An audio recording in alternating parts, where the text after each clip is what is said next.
Hello there, guys. Welcome back to my channel for my second ever watch along on this channel. But for the first time ever, I am not sat here by myself, but I am actually joined by a very special guest, a special guest that isn't actually a Chelsea fan, which you might think that's a bit weird. But at the same time, you've already got the Chelsea fan here. And don't worry, I didn't bring a Spurs fan on. Don't worry about it.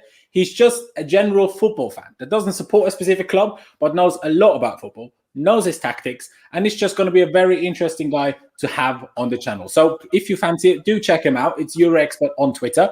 And Alex, how are you? Obviously, my laptop, by the way, is down there, guys. So whenever I'm looking down there, I'm looking at the chat or Alex, but the camera's up here. So that's what we're doing. How are you, bro?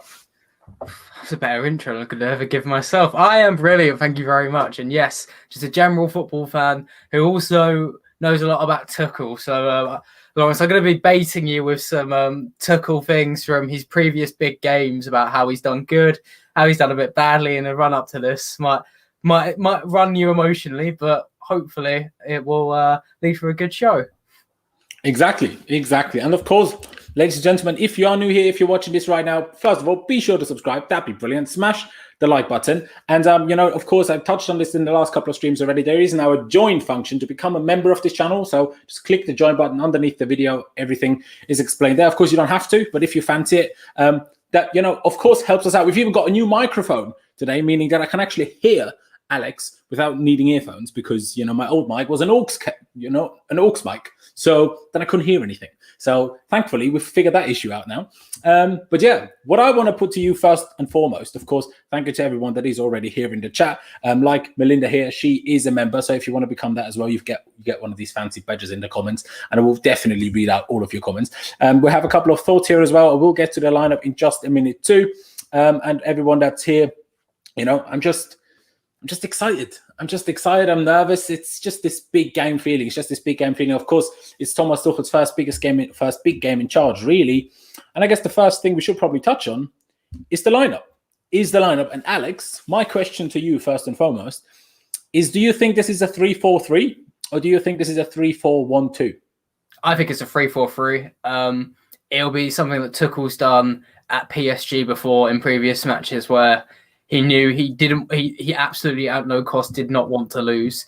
So it's probably going to be quite a flat 3-4-3. But you might see Mount interchange into the middle at different times and Reece James push up along the flank to maybe form a bit more of a cohesive attacking unit. Yeah, it's a weird one because I was just thinking, obviously, in the second half against Burnley, we didn't play a 3-4-3 or 3-4-2-1, whatever you want to call it. We changed it to a 3-4-1-2 with Mount as a 10 behind Werner and Pulisic. So that's why I'm not sure whether we might not be doing that because of the way Tuchel spoke about Werner in press conferences and the way I personally see Werner. I'm really not sure he will use him as a lone striker against the Tottenham defense, which is why I'm coming from when I'm saying, are you sure it's not a 3-4-1-2 with Mount rather as a 10 behind the 2 rather than 2 wide number 10s, if you will?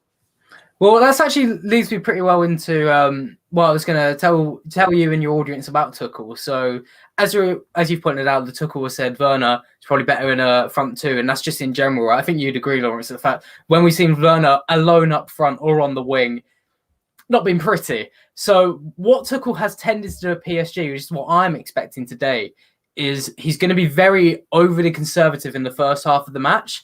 There won't be a focus on trying to score as much. It'll be trying to limit Tottenham. And he did this at PSG. I think I spoke about it before, against Dortmund in the first leg against Atalanta. He would have his front three pushed very high up, stretching the pitch, and the rest of the team quite far back. And that was just much more an effort to stop the other team scoring. And it didn't necessarily work all the time. But again, it's hard to predict. I mean, Tuchel, as he probably had trouble, has been very hard to predict so far in what he does. Yeah. You never know. Who knows what it could be? But my suspect is for the opening 15, 20 minutes is going to be a flat 3-4-3 and quite defensive from Chelsea. You expect that to just be the case in the first half and kind of open it up more in the second? Yes, I do. I think Tuchel will do that. He'll open up more in the second half, although it depends on how the game will stay. If Chelsea are winning, he's going to keep a bit more of a conservative feel. But especially if it's a draw or if Chelsea end up going 1-0 down, then we'll see him open up more in the second half. And I think the one positive to give Laurenz as well, I mean, I've spoken just now about he lost against Dortmund being quite over-conservative, almost lost against Atalanta being quite overly conservative. It's been an issue for Tuchel before, but he seems to be a man who will learn from mistakes. So I'm a bit more optimistic for this game from a Chelsea perspective than I would have been maybe a year ago, perhaps. I will also say this. I think as much as, I appreciate that kind of thought, I do think Atalanta is probably the furthest away you can ever get from a Jose Mourinho side.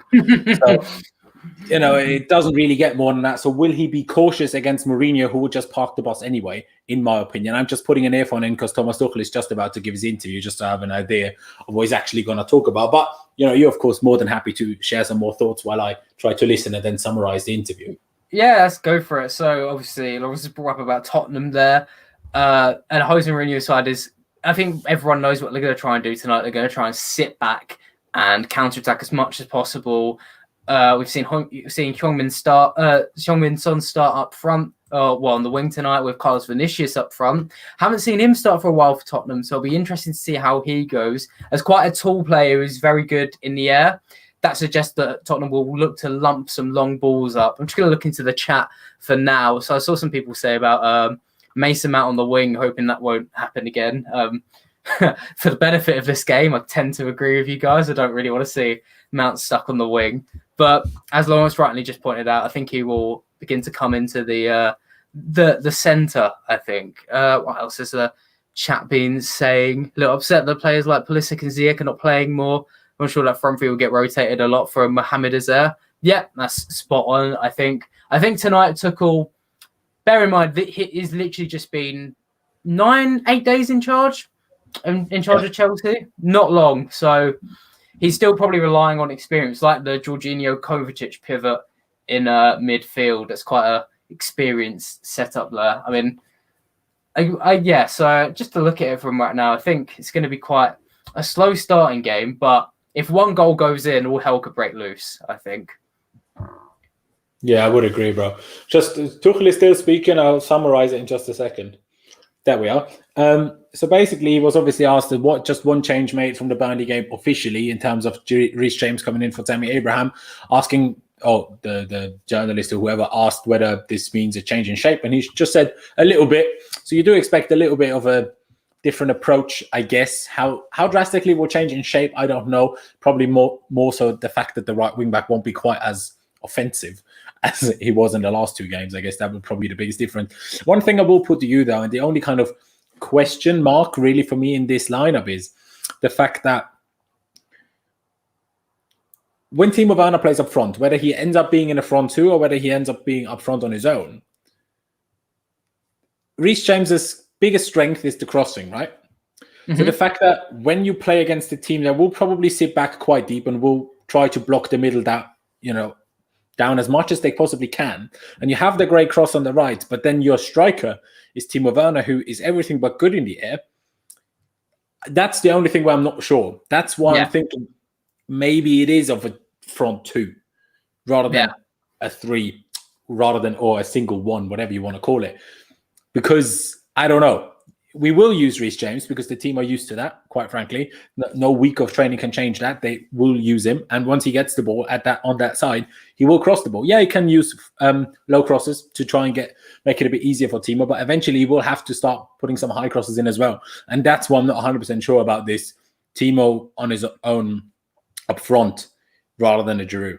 I'm not even the biggest fan of Giroud, to be honest. But if we're going to play like that, I feel like that's when you need it. See, that is a really strong point, and I think especially under Lampard, that was the main issue we saw. Thank you, Melinda, there in the chat. But I think that's the main issue we saw under Lampard, crosses into Timo Werner. It's the last thing we want to see. But I think one thing that, just to slightly counter that, I mean, I'm not too sure, obviously, what we're about to see. Against Burnley, I think what was quite impressive was that Hudson-Odoi from wing-back he wasn't stuck up front. He wasn't stuck on the wing quite high up the pitch. He was usually making runs from deep and overlapping. And if you get that from Reece James, he might have a bit more of opportunity to get to the byline and pull back a low cross, or maybe pull it back to the edge of the box and create something. So I think obviously we don't want to see Tuchel on Chelsea doing high crosses, and I think he'll look. I think that's something he'll like to do. The only counter fact is that Mourinho will know what about that. Mourinho will want these high balls going in, but at the same time, I do want to give some Chelsea fans some hope in the fact that it feels like the Chelsea haven't been beaten by Tottenham for a very long time, and they haven't in the last 6 fixtures. Actually, Chelsea are unbeaten. They've won 4 of them and drawn 2. So, and I think in the last season, Mourinho was twice faced with a 3 at the back and twice failed to deal with that. So maybe third time lucky, but at the same time, from a Jose Mourinho perspective, it's very rare for him to get beaten by the same system, by the same player as well, Alonso on the left, 2 games in a row when he should know what's coming. He should. That is true. It's also a case, though, as much as statistically, the cup game, of course, early in the season counts as a draw. We still lost the game, even if it was penalties, so in my head, we still lost to them. As much as the stats obviously say it was a draw, and, obviously it is. And we will claim it because otherwise we don't have that 19-game unbeaten run that everyone's always on about, because that was part of it. Even though it was fairly early into the run, and we probably still had 14 games after that we didn't lose. Still, and it will definitely be interesting. I mean, I'm not sure we've not really spoken enough about it.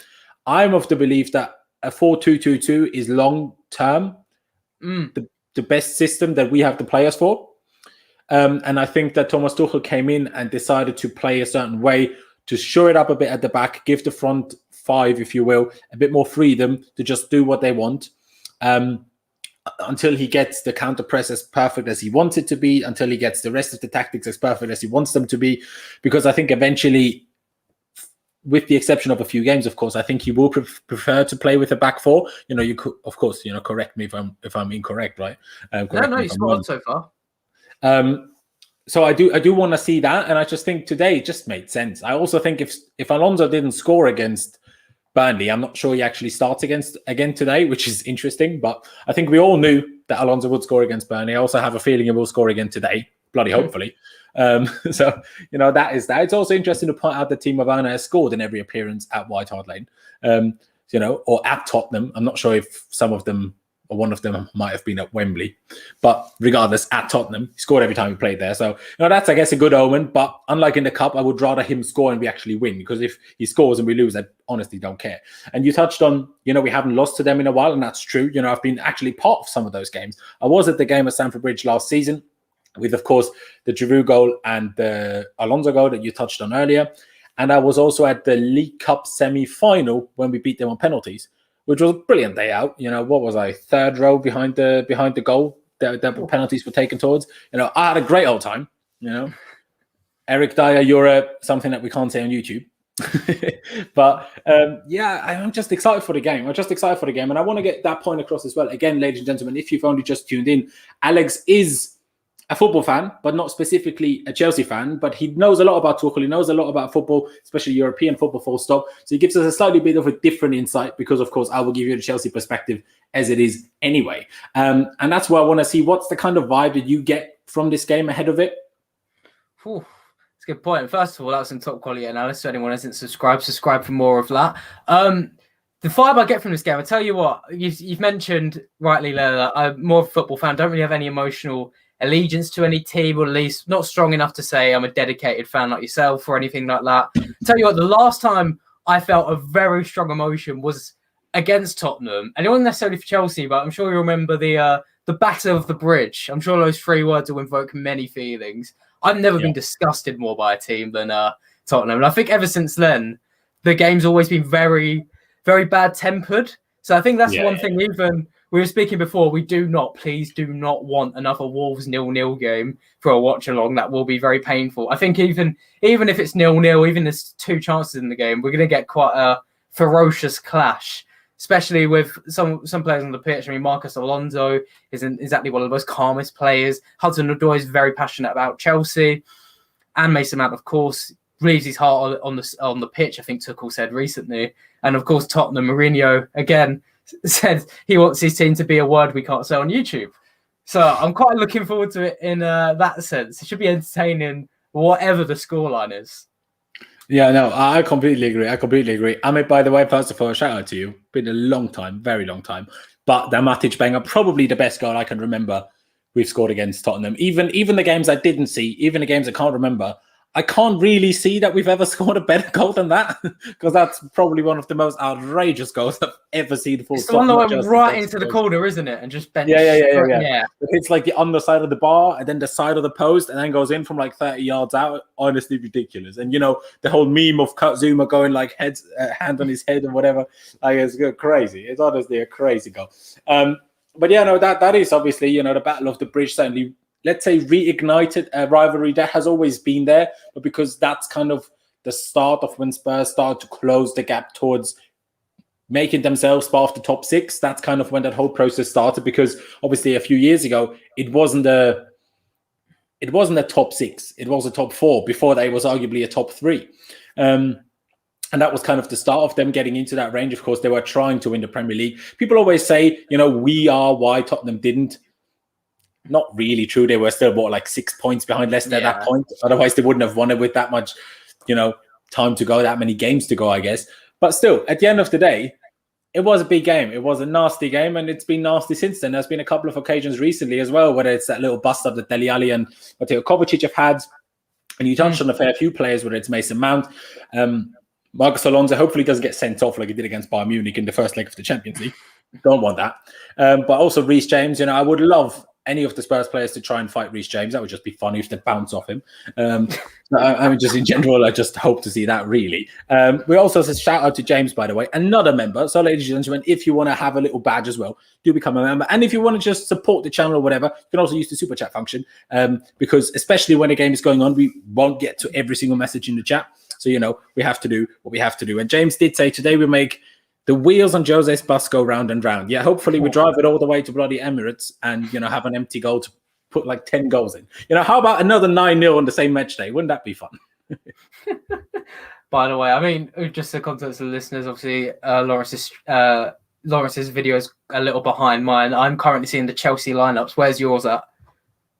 I'm currently seeing a Sky Germany ad. Okay. Tell me when you've got... Hang on, I'll wait till I get to the prime moment. No, we'll do it on the 1 minute mark. Oh, 1 minute, most precise. Yeah, good point. But yeah, you just mentioned actually about a bridge. And you said all the tackles. The one thing that came straight into my head was Gus Hiddink being pushed over. I remember watching that as like a 16-year-old and thinking, oh my God, we're like, what are you doing? You're pushing over an ancient man who's like the most respected manager in Premier League. Well, what are you doing? But they're going through the lineup here now. They're in the midfield now. They jumped from the ad, skipped the goalkeeper and defense, and now they're going through the forwards. So I am probably a minute or so behind you, I guess. Oh, that's solid. Yeah. It's going to be interesting to see what sort of role Carlos Vinicius has played. Will play in this game. He hasn't scored in the Premier League yet. I think it's all come in the cup when he celebrated against the amateurs. Whatever they were, yeah. I forgot the name as well. Whatever they were. Honestly, that is weird. I mean, I do hope he doesn't score a Premier League goal today either. And to be honest, I won't lie to you, I don't know much about Vinicius. I don't even remember where they bloody signed him from. But at the end of the day, I just hope he doesn't do well. I mean, a fun fact about Vinicius, he actually was a centre-back in 2015. And then a manager came in and said, we think you're a bit more suited to striking. So he said, okay. Went up front and scored 30 goals in the Portuguese league. Oh, well, fair play. How old is he?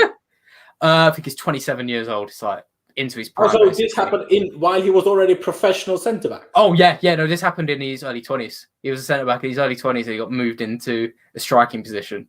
To be honest, I'm still waiting for the day when a Chelsea manager puts Marcus Alonso up front. People keep saying that, I remember Zach Jalab made that point on Football Daily, and he was shot down because Marcus Alonso apparently thrives when he's the last man arriving to the box. I think the finish against Burnley kind of showed he's just a naturally great finisher. Yeah, he's good at arriving in the box. That's all well and good, but still, we don't have another guy that finishes as well as bloody Marcus Alonso does. I'd be interested to compare Marcus Alonso's goal conversion with Timo Werner's this season. I'm sure it's quite a frightening statistic. Well, this season, without a doubt, because, I mean, Alonso's barely played, has he? Yeah, that's a good point. Well, obviously my PlayStation controller shouldn't turn off. I'm like, why can't I hear nothing? I'm watching on mute. I don't want to upset the audio of your stream. Yeah, exactly. That's why I have it in my ear because, I'm like, if sometimes something happens, I'm like, I don't even notice it. And obviously commentators have a bit of a better overview, I guess. I'm about to kick off. I'll wait till it gets to 1 minute. Yeah, I mean, they are on the pitch as well here, but they haven't quite kicked off yet. Jose's going to catapult Delhi out of the stadium at half time. This is one of the comments says. I mean, I bloody hope so. just for a spectacle, isn't it? A spectacle. It would certainly be a spectacle, that. I don't have the subs in front of me, but I do have the lineups on a little app on my computer. And actually, had Kane starting up front, so I almost made a mockery of myself there. No, thankfully he isn't starting, which is one of the big reasons why I think a lot of Chelsea fans are pretty damn confident, in all honesty.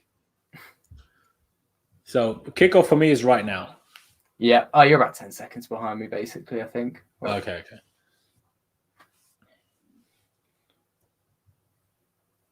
I mean, he tried, Werner did.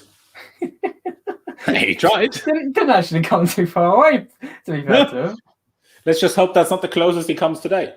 One of the big points about this game is Hugo Lloris has been one of the best goalkeepers in the Premier League this season. Don't think he's made a single error, and he's been, in terms of Europe, one of the top goalkeepers in terms of save percentage.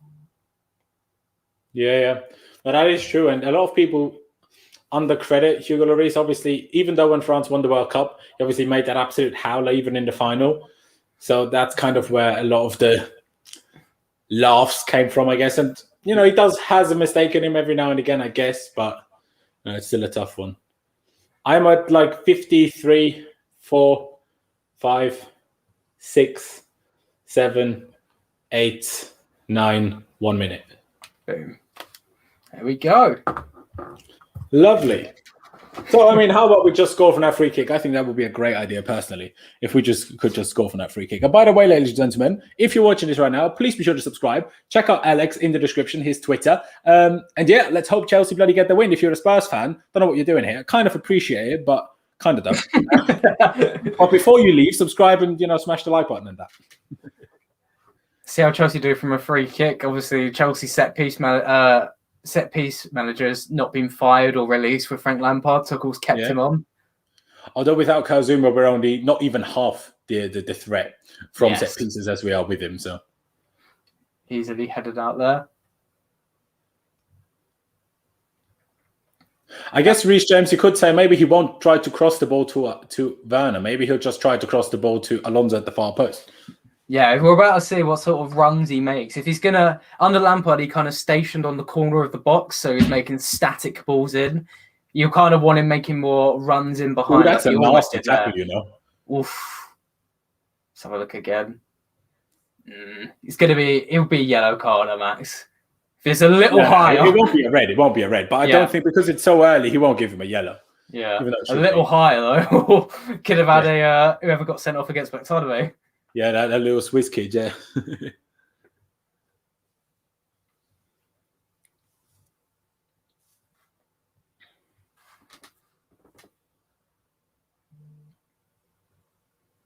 It's interesting anyway. What do you think? How comparable even is the whole PSG? Anything he does with PSG, how comparable even is that to what he does at Chelsea? Because obviously, as much as we have great forwards, we don't have Neymar and Mbappe kind of forwards. Yeah. So that is, they're always a little bit... The better your forwards are, the less systematically you kind of have to play, because the better they are, the more freedom you give them to just do what they do. While especially if they're not in form, if they're not really doing things by themselves all that well, the more kind of structure you have to give them to still perform, I guess. So that's why I'm not sure whether many of comparisons can even be taken between what happened. It's a strong point. That's kind of where his 4-2-2-2 was based off, just having these incredible forwards. Again, you're right. They're not direct comparisons to be taken, completely different teams, but it's more about, I guess, the mentality. Like, he had some of the best attackers in the world, and I remember against Dortmund, there was a good 50 yards between the attackers and midfield. Almost every other player on the pitch was a defensive player. Luckily, it's not quite like that tonight. Oh, so come on, Dimo. And we were offside. Flip's sake, Alonso. Oh, man. Oh, that's like a football manager thing there, getting offside from there. But yeah, with Tuchel, I think what he showed at PSG was his mentality was quite, in the biggest games, a little defensive. But he's actually, the lineup isn't as defensive as I might have thought. Reece James is quite an attacking player, even though he's a defender. So it's a bit more positive than his days at PSG. Yeah, I still think that. I mean, obviously, I'm not an expert on Liga at all, but like I touched on already, whether it was the games against Dortmund last year or whether it was against Atalanta previously, I just think as much as Tottenham are a big team, they're not an attacking team.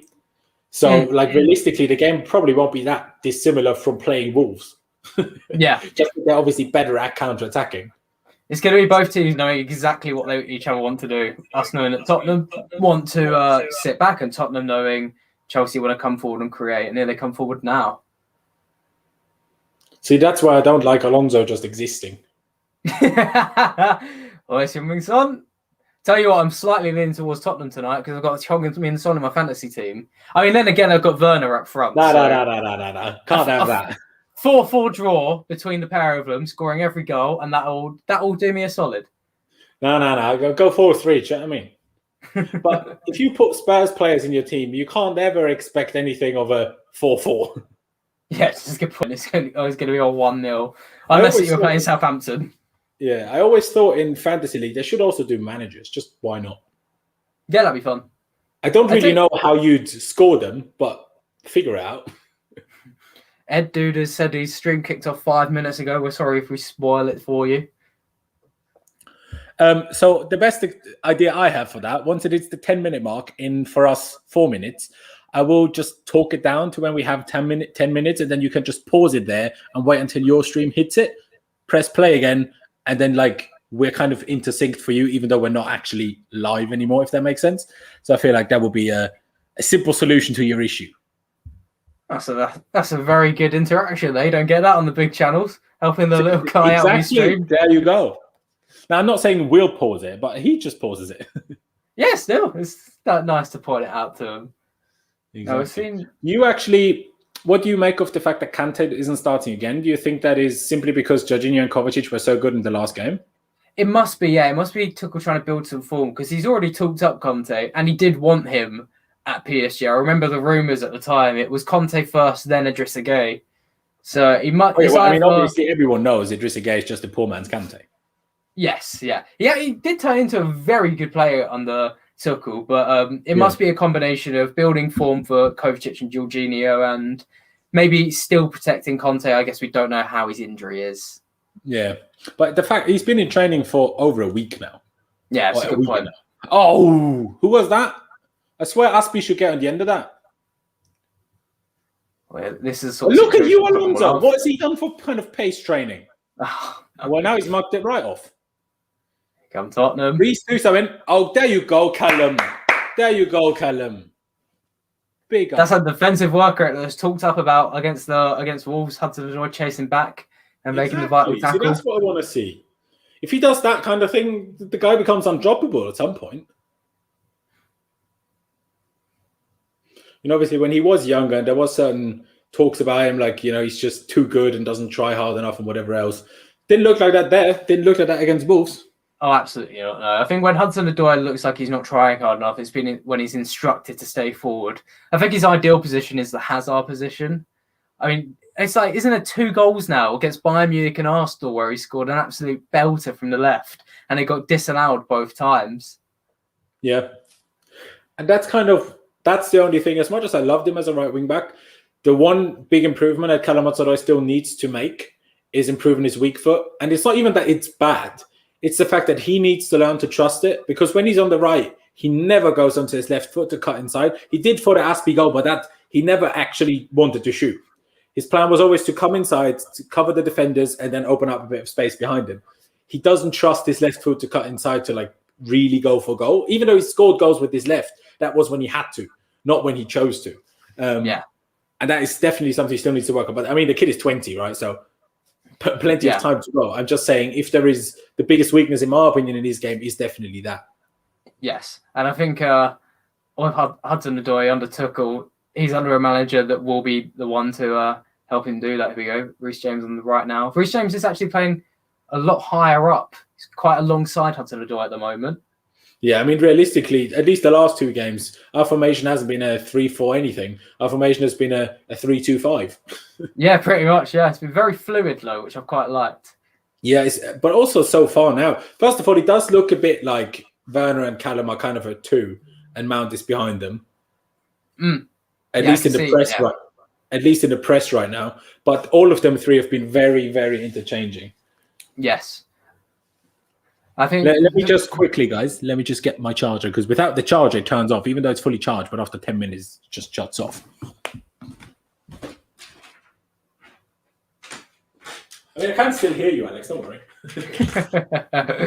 No, I'm just focusing on the game for the brief second, trying to see what Tottenham are doing. They're actually, when they're in possession, they push their players back, push their players up a little higher than we might expect. But right now, it looks like, it's basically almost 6 at the back with Højbjerg and Ndombele, Sissoko, sorry, literally right in front of the defence here. Yeah. Was big space opening up in the middle there. Go on, mate. Right, there we go. Don't give him the ball. Oh, to be fair, it was a difficult pass. We should have controlled it a lot better. Here we go. No, but I'm saying it's just don't give Werner the ball. I know you were. Don't worry. I know you were looking at him and thinking, not him. I'm like, just shoot, Mason. I know your shooting was awful last game, but just shoot anyway. I think one of the bad things about the Premier League this year, it seems sometimes teams are a bit too focused on getting the ball inside the box. Sometimes you want players like there. You just want Mason Mount to have a shot right there. Bit of a surprise on Lloris and see what happens. I think, because remember that one moment, I'm not sure, did you watch the Burnley game? Yes, I did. So what I thought, go on, Jojo. Shame. What I thought there is, if you remember that one moment late in the second half, in the second half anyway, Mount's best shot of the game that he put just a bit wide of the post when Werner was actually making a good run and was onside and he didn't play the pass. I think I remember this, yes. The fact that he passed there told me that Tuchel had, like, if he makes that run, you pass the ball. Yeah, that's actually something pretty good, something there to point out. It looks like Tottenham are going long. That was straight in the direction of Carlos Vinicius. Didn't quite reach him there. Yeah, R&B for music. First of all, interesting name. Second of all, I do think we can unlock them. I think it's just a case of will we take the chances when we unlock it. I don't think for Chelsea, it's almost ever a case of can we unlock them. It's just can we unlock them often enough for us to actually take the chance. I mean, the early sign says Chelsea will be unlocking them. That's another great 1-2 between James and Hudson-Odoi. Oh, Mason! Straight away, every time Tottenham look to get out, it's a long ball up to the forwards. It's Son and Vinicius sitting quite close together. So it is very clearly just trying to go for a long ball counter-attack. It's almost as if we had a training game against Burnley just to prepare us for this one. Yeah. Because they did the same thing. 71% of Chelsea's attacks going down the right. Hi. No, bro. Don't pause your stream. Pause this stream. Pause us. Just press pause on YouTube. And when you get there to when it's like the same moment, although I forgot to say on the 10th minute, then you can do something. I will tell you, it's almost 13th minute. So then you can pause us on 13. And whenever your actual stream of the game hits 13, you press play on us again. Yeah, we'll just get 13 minutes. There we go. Exactly. What are you doing, Reece? Oh, well, take a corner. That's very poor from Sergio Reguilon there. Take him off at half-time again, will he? Look, I'm fighting out of the tunnel. But Ed, you're my G, John. Do you know that? You're my G, bro. Big up yourself. But even Tuchel was then, Reece, why are you playing that cross? There was no one there. That's good, though. It's good to get that sort of criticism there. Sometimes I think Lampard was too quiet on the bench, especially in these latter stages. Ooh. Well, why are you playing that across the box? Probably didn't mean to, but win that. Oh, good job. That's a stunning ball from Kovacic. Go Go on, hit it. Flip's sake. Chelsea having good build-up play, though. They're moving the ball at quite a fast pace. It's finding some good space in between the Tottenham lines, which is positive signs for Chelsea. And it's a lot less... Well, all the warnings before the game of will Chelsea be too conservative under Tuchel? Definitely not. They're actually on the front foot right now. Yeah. It will be interesting to see how it will go against Liverpool, against the Man City. I would say Man United, but realistically, against good teams, Man United do the same thing Tottenham do. Sit back and hit on the break, just that they're another bit better on the break. Yeah, I guess Pep Guardiola, there is a bit of history. It would be fun to revisit. And obviously, Tuchel's followed a similar, basically the same path as Klopp, actually. Went from Mainz to Dortmund, but obviously took the PSG route rather than Liverpool. There's a prediction there from Owain HH, 2-0 or 2-1 to Chelsea. I'll be honest right now, before the game I said 1-1 or 0-0. So, I mean, right now I'm thinking that's actually going to be out the window, but I'll have to stick to it. Got to be, in case it does come true. Yeah. To be fair, I did predict a 2-0. Obviously, some of that is going with the heart. Some of that is going with the head. But I just thought Spurs in poor form. We're getting better. And Spurs are without Kane. And Spurs without Kane, especially with how important he's been to them this season, just don't look like scoring. Especially against Brighton. When Brighton beat Tottenham, that was their first home victory of the entire season. So if you're losing to them, that's appalling. Although at the same time, they now went to beat Liverpool yesterday as well. So, yeah, Brighton have actually been... I mean, anyone who watches Football Daily will know about Chris Hamill's love for Graham Potter and Brighton. Graham Potter was almost the first manager in Premier League history to get sacked purely because his strikers can't shoot. They're creating all the chances, but... You could almost say Lampard was the second one. That's a controversial take, to be fair. I personally would say... Have you seen those misses from Timo Werner? That's a solid point. That is a solid point. I think if Werner had scored them, that is a good point. Although we haven't actually dropped a single point when Werner has missed a big chance. Yeah, I saw a comment about that. Yeah, so it is... It's interesting how wide Werner drops sometimes, like in that situation here. Yeah. But it is definitely that 1-2 rather than a 2-1 up front. It actually reminds me of when Arsenal beat Tottenham, where they had Lacazette and Aubameyang up front, and they were completely split wide, and the attacking midfielder was Ramsey, in this case Mason Mount, is pushing up between them as almost like a shadow striker. So do you think with how we've lined that up, do you think if Havertz was fit, he would have played that role? Oh, that's a good point. That's probably his best role. I don't think he would have played tonight just because of form reasons, but that is an interesting point you make. I think maybe. I mean, I didn't get to watch a lot of Havertz last season, but every time this season he's been in the final third, he's actually doing great. It's just when he plays quite deep, he struggles to get into that final third. But that's an interesting point. Perhaps he would prosper in the system, but it's definitely at the moment. I think. Did you just see that? It was Hudson-Odoi on the right, Werner on the left, Mount in the middle in the press there, which is quite interesting.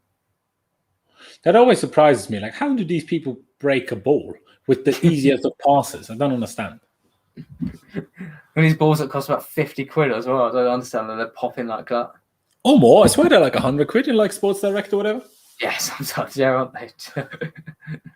Other sports clothes brands are available. Hey, stick with Sports Direct. Mike Ashley might sponsor you.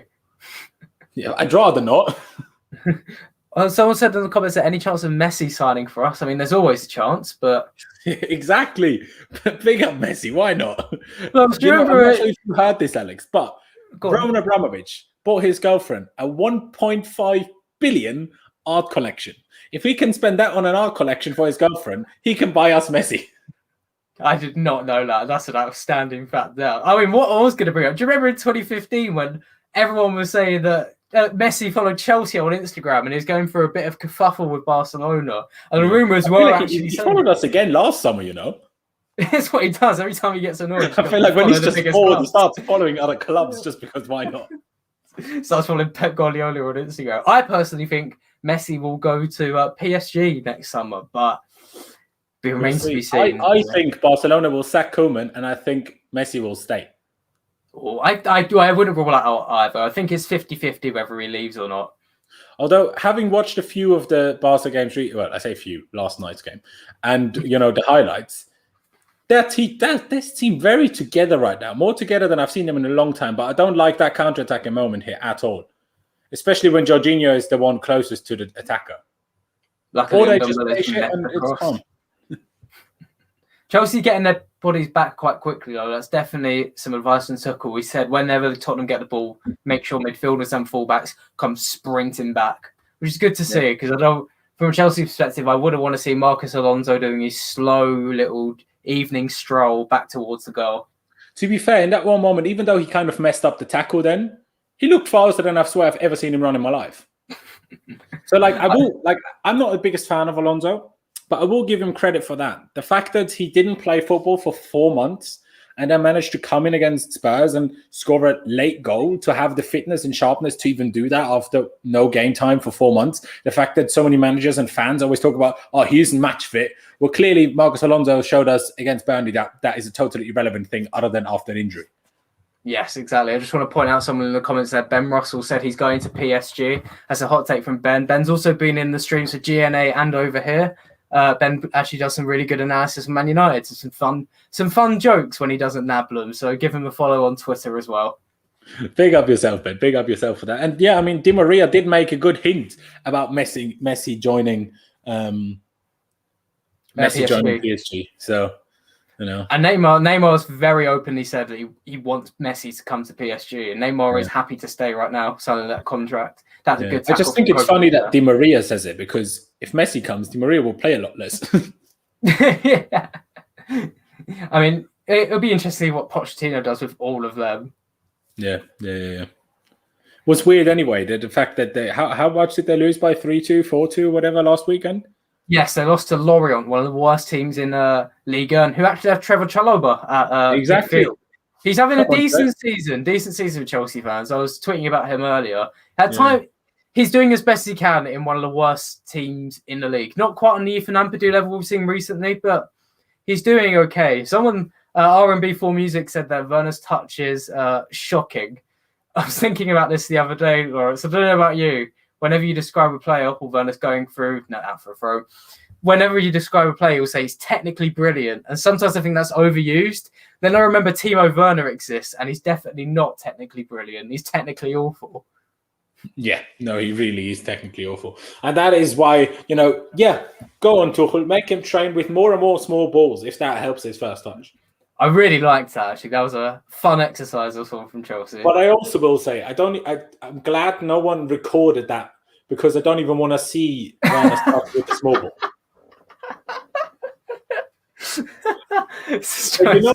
Maybe because he's from Flatlands, Germany. Maybe we should send him to holiday to Ireland or some sort of areas of Italy, and he just has to play by a cliff. And then if you miscontrol the ball, you just don't have a football anymore. So you need to have a good touch.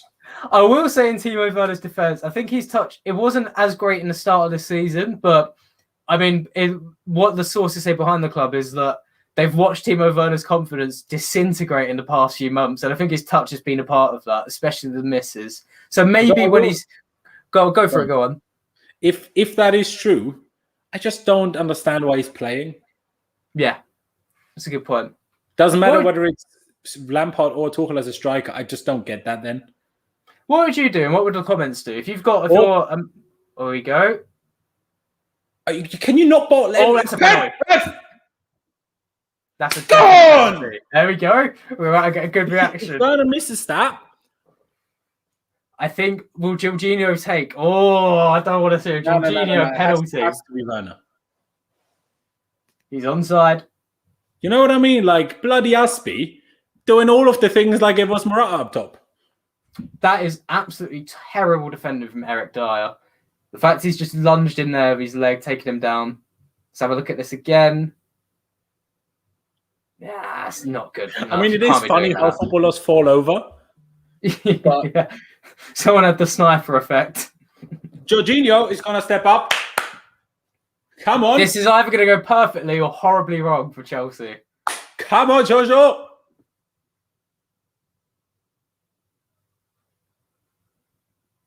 Come on! Come on! Goal for Chelsea. Did he just not do his hop? Did he stop his hop? I think he did, didn't he? He has. The last time he did it, he I love completely the fact missed that Werner isn't even allowed to take pens anymore now. it. And Tuchel is like, you want a pen, but F off. He stopped it. Go on, Jojo. No more hops. No more just blasts it in the side netting. That's what I love to see. Come on. I want to see how close he got there. Lloris came very close to getting a fingertip on it, but I think he was taken aback by the avoidance of the sidestep. Look at that! Look at the comments going. Well, I was going to say we were meant bringing up Werner. We brought him up there again. Laurenz and the comments as well. What would you do if you had a striker who was out of form? Would you sit him out for a few games, or even a month or so, or would you try and play him through it? Well, I think we already tried to playing him through a part, and that didn't work. So I feel like now the only option is not playing him anymore. But the problem is that Giroud played against Wolves was awful. Tammy played against Burnley was awful. Hence why I made this suggestion: just play Alonso up front. It can't be worse.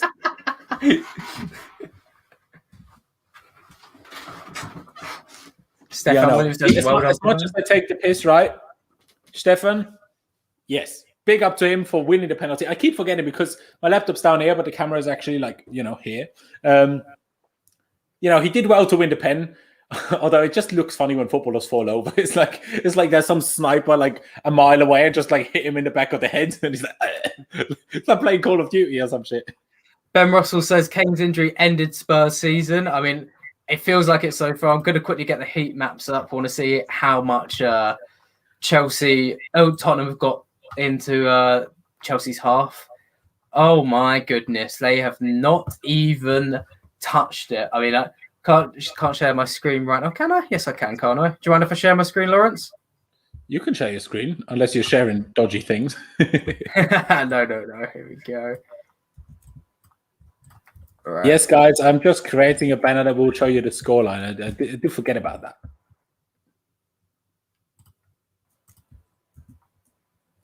Here we go. We're just going to get it up here. Here is Tottenham's heat map right now. They have not even got into Chelsea's final third. It's absolutely appalling from Tottenham there. And that's what, 26 minutes in? 1 or 2 touches there. Sorry? Federer had 1 or 2 touches there. Yeah, well, 1 or 2. I think, but even then, I'm looking at it now. It's not even in the box. It's just 1 or 2 touches in. Oh, no, in the box now. In the box now. Yes, that's really bad from Tottenham, though. So Ben's brought up a really good point. Looks like their long ball tactics not working. What can Chelsea do now? Ben Davies heads away.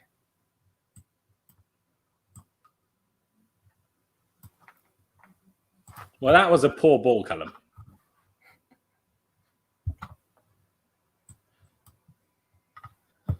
Well, someone should have pushed up there, surely. Oh, come on, Thiago. What a man. What a man. The guy's 36. How's he doing this? There was actually a bit of a worry for some Chelsea fans, I think, when Thiago Silva linked up with Tuchel, because their time ended, from some paper outlets, the time ended a bit acrimoniously.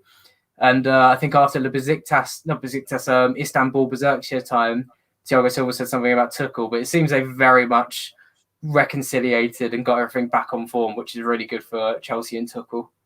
For sure. It's actually hilarious because a mate of mine is a Spurs fan, and I was talking to him before the game, and we were just bantering about, and I was like, yeah, Ramos still hasn't signed a contract, because we were talking about the defenders that Chelsea have been linked with. And he was like, well, he's almost 40. And I'm like, it doesn't matter. Thiago Silva is almost 40, and he's still the second best centre-back in the league. And he replied with, Eric Dyer took that personally. And I replied to himself, that's about the funniest thing I've ever seen. So one of the comments is there, R&B4 music. What do you think of CHO playing on the inside rather than the wing? Laurenz, what do you think? Who? Joe. Yeah. I don't mind it. I think it's a case of, if Hudson-Odoi hadn't been in such good form, I think Pulisic would have played that role, because I actually think Pulisic is probably better suited to that. But because Callum Hudson-Odoi, similarly to Mount, have just been so good, obviously Mount just in the last game, and even when he came on against Wolves, really, that to some extent, if you're going to pick players on merit, those two had to start. Yeah. That's a strong point. I was going to say as well, you brought up the weak foot thing earlier. I think it's good having him on the inside, because sometimes Against Burnley on the right, he was forced to go backwards because he couldn't use his left foot to come inside. Where he's already got more of the pitch to aim at. I feel like he's got a bit more freedom at the moment. Yeah, for sure. We have a question by Shadow XS here. Now that Tuchel has arrived, what position do you think Chelsea will end this season? Well, I think the difficult thing is that question doesn't just involve Chelsea and Tuchel. That question involves what the other clubs do. Because at the moment, other than Man City, everyone's a bit shit. So, but at this rate, second, if we keep form up. But at the same time, will we keep form? It's impossible to tell at this point. And by the way, ladies and gentlemen, sometimes I can't talk anymore. If you're new here, please be sure to subscribe. Mendy, please don't mess it up. Thank you. Smash that like button. Hit the super chat if you want to support the channel, or become a member with the join button underneath. But yeah, obviously, guys, screen is down here. Joined by Alex, Euro expert. His Twitter is down in the description. Mike's down here, but the TV is right there, so I'm kind of like mixing of three points that I look at. So don't be alarmed by that. I do actually look at my TV. Yes, exactly. And follow me right after you subscribe or become a member for Laurenz's channel. 30 minutes in at the moment. So it's making a great run. Come on, Timo, do something. Okay, maybe not. Recycle possession. I think Chelsea are lacking a bit of presence on the right now. You see Reece James has come inside there. Come Hudson-Odoi. Tell him make the run. Oh, that's fallen there. Yeah, it would have been nice if he didn't slip. Just right there, it looked like Hudson-Odoi wanted an option on the right, but Reece James wasn't there. Could have probably made something more of that attack, Chelsea, but a bit of an awkward situation. Who do you think has been Chelsea's best player so far? Good question. So, I've done a watch along. You almost feel too focused on doing it. I think it's hard to pinpoint one at the moment. Werner's made some good runs. Really good get up. Kovacic has cleaned up well in midfield, I think, so far as well. But the attack's linking up really nicely, and that's what's important. Yeah. I think you could make a case for Hudson-Odoi again, to be honest, so far. Yeah. Agreed. Wasn't that out? I swear it was. It's one of those ones they're going to say it didn't go out. It definitely did. Chelsea are pushing up a lot higher here now. There is no element of conservatism, even 1-0 up, which is what you want to see. First of all, that, and I guess that's what you get when you have three centre-backs. Because even when someone extra pushes up next to Vinicius, they have two men around it to win a second ball as well. Yeah. That's a strong point as well, actually. And it's, again, showing Mourinho can't deal with this back three. It's really... He can't lose 3 times in a row convincingly. So Mason Mount has had 3 moments to shoot this game on his strong right foot. The one time he does shoot, it's on his left foot. What are you doing, Mace? Come on. I think what's, from a Tottenham perspective as well, they're giving way too much space in the centre. Mason Mount keeps picking the ball up in central areas. Absolutely no one around him. He's done it there. Keeps being allowed to turn and shoot or pass. It's what he does, whether he's given the space or whether he makes the space. What do you think of Mason Mount? Obviously, from the Chelsea fans I follow, there seems to be a lot of discourse around him. I saw a thing recently about how his open play assists haven't been top notch, but I think his work rate is so good that Timo making one of the words you want to hear from Chelsea. Again, Thiago, what a clearance! But yeah, what do you think of Mount so far this season? I think he's probably been our best player of the season.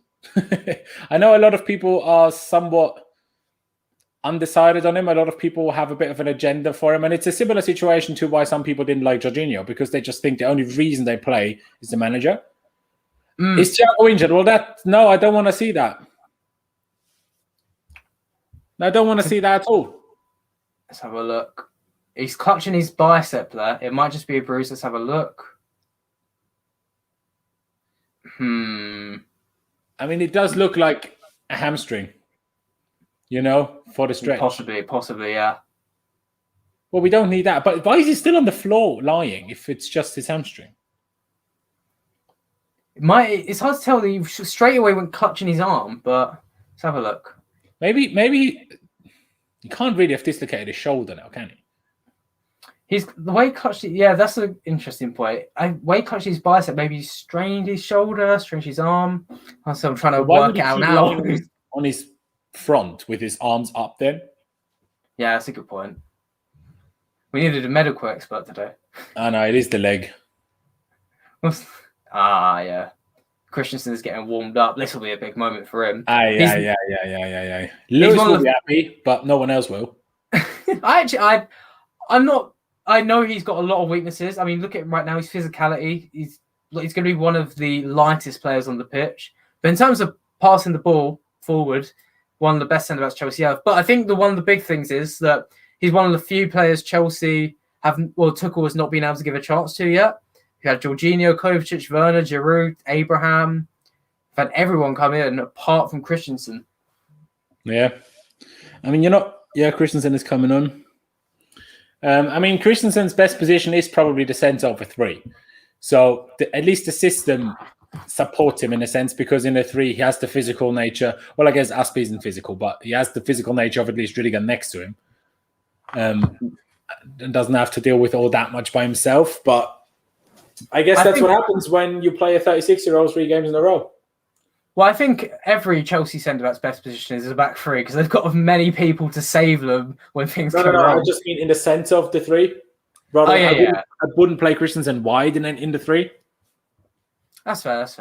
I think it helps him as well step up. Some people have said they want to try him in a DM position. Helps him come into that space, doesn't it, and progress the ball a bit more forward. Yeah. But what Ben said, I mean, couldn't be more right. When a player's down and no one has touched him, it's not a good sign. That's a good point as well. That's usually when it's a more serious injury. Good thing is he's walking off. Yeah, I don't know. I'm not going to sit here and start criticising Thomas Tuchel, but it is a case. Should you play a 36-year-old 3 games straight if there is no breaks? Lampard very rarely did, maybe for this reason. No, that's a good point. I think, and as well at PSG, actually, bring that up, he was rested a lot more. But I guess in Ligue 1, when you're playing teams like Dijon and Lorient, you're allowed to rest your 36-year-old, 35-year-old superstar centre-back at times. But nevertheless, maybe he's just trying to build a bit of form for Chelsea. Yeah. Obviously, Tomori's out, so Christensen's the next step-up centre-back. We've got Rudiger, Zouma as well. Yeah, but Zouma is out as well. I don't think Zouma is on the bench. Is that true? It probably is true. Let's have a look. Yeah, because obviously the day before, yesterday, Tuchel did say that Havertz and Zouma picked up small injuries in training. Yes. And on the bench, there is no Kurt Zouma. There's Chilwell, Emerson, 2 left-backs on the bench. I think that's all I really need to see. That's where we know it's 1 centre-back. Yeah. I mean, I guess if another one picks up an injury, touch wood. No one does. I don't have any wood around, so my head will have to do. I'll touch it for you. There you go. I guess we'll just switch to a 4. Yeah, probably. Yeah, you've got. I think that's the thing as well. The way Tuchel lines his teams up, there's a lot of scope to change formation mid-game. Aspi can move to a right back. Reece James can push up. Alonso can sit back. But you don't want Alonso in the back 4. That's when you get the trouble starting. Nice play here from Hudson-Odoi and Reece James, who have linked up quite well this half, I think. Bloody hell, Alonso.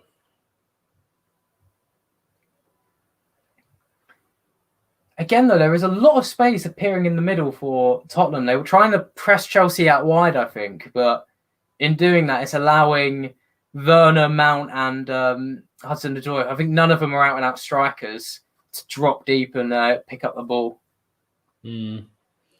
Yeah, the only thing I would say is we get into good position in the half spaces, but then there is no one in the middle to link it up. I think that's the issue, and that's why you're right to say you might have wanted Giroud on. It could be a bit more of a pivot. I mean, we haven't really crossed much, so I would have been happy with Tammy as well. Give us a bit more pace. We'll see, because, I mean, he did make a halftime sub, obviously, against Burnley, but the fact that we had to make a sub now for Thiago, there's definitely no halftime sub coming now. Yeah, especially without the 5 subs for one of the only leagues in Europe to not be doing that. Without Silva, Jorginho's mobility in the deep role can be exposed here, says Ben Russell. That'll be something we have to see. We will see. I think the fact with how high Jorginho and Kovacic have played, I don't think had much to do with what the centre-back does, to be honest. I think Jorginho's been somewhat protected so far. Usually his pace gets shown up quite easily, but in the game so far, it's done okay. That's a good ball from Reece James. Oh, Eric Dyer out. Yeah. How many corners have we had already? It must be like the 4th or 5th at this point. Let me get it up.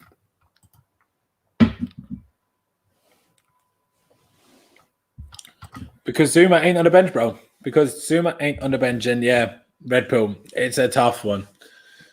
It's a tough one. We can only hope it's not a bad injury, because obviously 5th corner with the bad injury run of fixtures coming up after Sheffield, Barnsley, Newcastle. What you doing? Oh, Mason? Matt was completely wasted that. Yeah, Chelsea 5 dribbles, Tottenham 2. Tottenham 78% pass accuracy, 30% possession. Really seeing nothing. They've had 1 shot so far, and I don't think it came on target. No, it did, but it was like a really easy catch for Mendy. Yeah.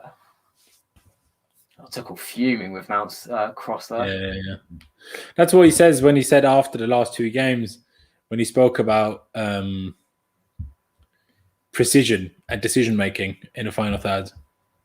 Yeah, that's going to be something he wants to improve. Just noting that Tottenham went long to Carlos Vinicius and he brought it down to start the attack. I think that's the first time I can remember it this half working as well as they would have hoped. But Heung-min Son's just completely given the ball away here. That was nice work from Werner. When you see Alonso and Werner combining, it's just like, what even is this? I mean, it's just clicked in my head. Werner should get a point for winning a penalty on fantasy football, so I'm all right. He should do. I mean, you must be fuming he didn't step up, but he might have missed it anyway and gotten negative points. So, yeah, you never know. Well, I've already been burnt this week from Bernd Leno being sent off. That was one of the funniest. Like, I don't understand why he did that. I mean, yeah, he would have hit him in the chest and it might have fallen to the guy, but I'm not sure whether the red card was the better solution here, mate. I didn't actually get to see it. I was doing something else on the night, and I looked at my phone and I just saw my team melting down in front of my eyes. I couldn't believe what was happening. No, he came storming out. Spurs with a free kick, by the way. And they did get on the end of it, but put it a good bit wide by Sergio Reguilon. That was a better chance for Aurier. Let's see who was meant to be marking him there. Is that Christensen or Rudiger? Aspie? Oh, might be Aspie, yeah. He made a darting run just at the start of the move. Yeah. But Chelsea, I haven't got the stats with me, but I think they've done well defending set pieces this season, haven't they? Especially since last season. Yeah, in comparison to last season, definitely. The only time we've been vulnerable to them has been when opponents have played them short. Obviously, Leicester caught us out like that. Sheffield United caught us out like that. Of course, we still beat Sheffield United 4-1, one of our best performances all season. But still, they went up 1-0 very early in the game because of it. Yeah. Honestly, is it just me, or does Werner also look slower than I've seen him at Leipzig? I don't think he's had an opportunity so far to really. Yeah, but I swear there he could have put on the burners and like tried to get there. Possibly, yeah. So it's a good point. I guess it's down to maybe he's put on a bit of weight, or maybe just they didn't want to waste a lot of energy pressing down to the keeper. But did he get a free kick for that? He probably did, didn't he? Probably Let's did. have a look. Yeah, I think it was. It's gone backwards. Tottenham not being able to get forward. I think that's the main thing from this game. They've not, as you can see, look, they're just long ball after long ball, and it's not working. We won that ball back well, though. Yeah.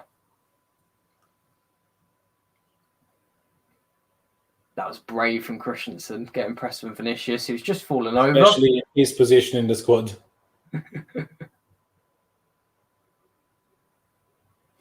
But I mean, that's how people sometimes out of nowhere find form. When they aren't even playing, someone gets injured, they start playing, and out of nowhere they become world beaters. Exactly. I mean, that's how Marcus Rashford's career started. So. That's a good point. I was going to bring up Marcus Alonso, but I think that's a more well-rounded example. Yeah, I mean, Rashford probably would have done eventually, but not as early. Yeah. How's Jorginho winning headers? I'm not sure. I was just about to point that out, actually. Reece James pressing really well there, getting high up the pitch. There is a thing. I think most of Chelsea's play is still coming down this right-hand side, which will be something that will no doubt other teams will look at as the weeks go by. Yeah, but that's what you get when you play Alonso on the other side. Like realistically, when you start Alonso, you know that happens. You play him to get a goal. Yeah, fair. Yeah, and to have a bit of extra height defending, right? You don't play him to like be good in the build-up. You like, I rate Thomas Tuchel highly. I'm very sure that he knows that Alonso isn't that good as a passer and keeping possession and that. Yeah, I think as well. It was some of the best play this season. Sorry, go on. Some of the best this season under Lampard was the earlier games when Chilwell was the last player to run into the box like Alonso, and all the play came through Reece James, hanging onto the door here, getting his shot blocked. Now this is a chance for Tottenham. Let's see what they make of it. Son bursting away. Go on, Aspie. Well done.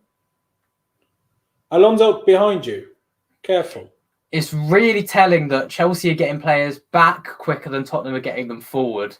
See, now when it's deep here, they're not going to be able to create anything. I mean, I hope so.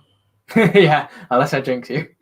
I mean, yeah, get into half time now, and then we can, I don't know, just get a second goal. I think if we get two, we're comfortable.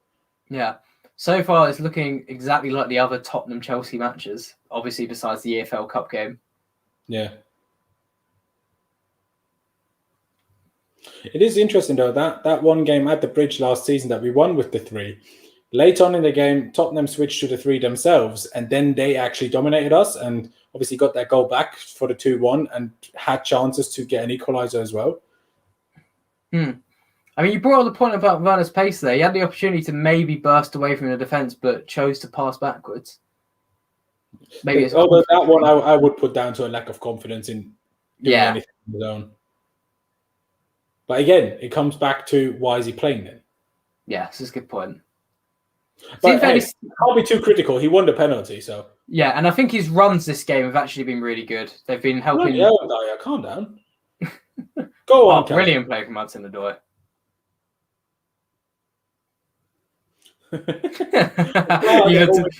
You can't touch each other. Do you want me to help you up? So I saw the comment from latest comment from Ben, which I won't say out loud, but is pretty spot on, I think, so far. Yeah, and hey, what Ben said as well, like that's Tottenham.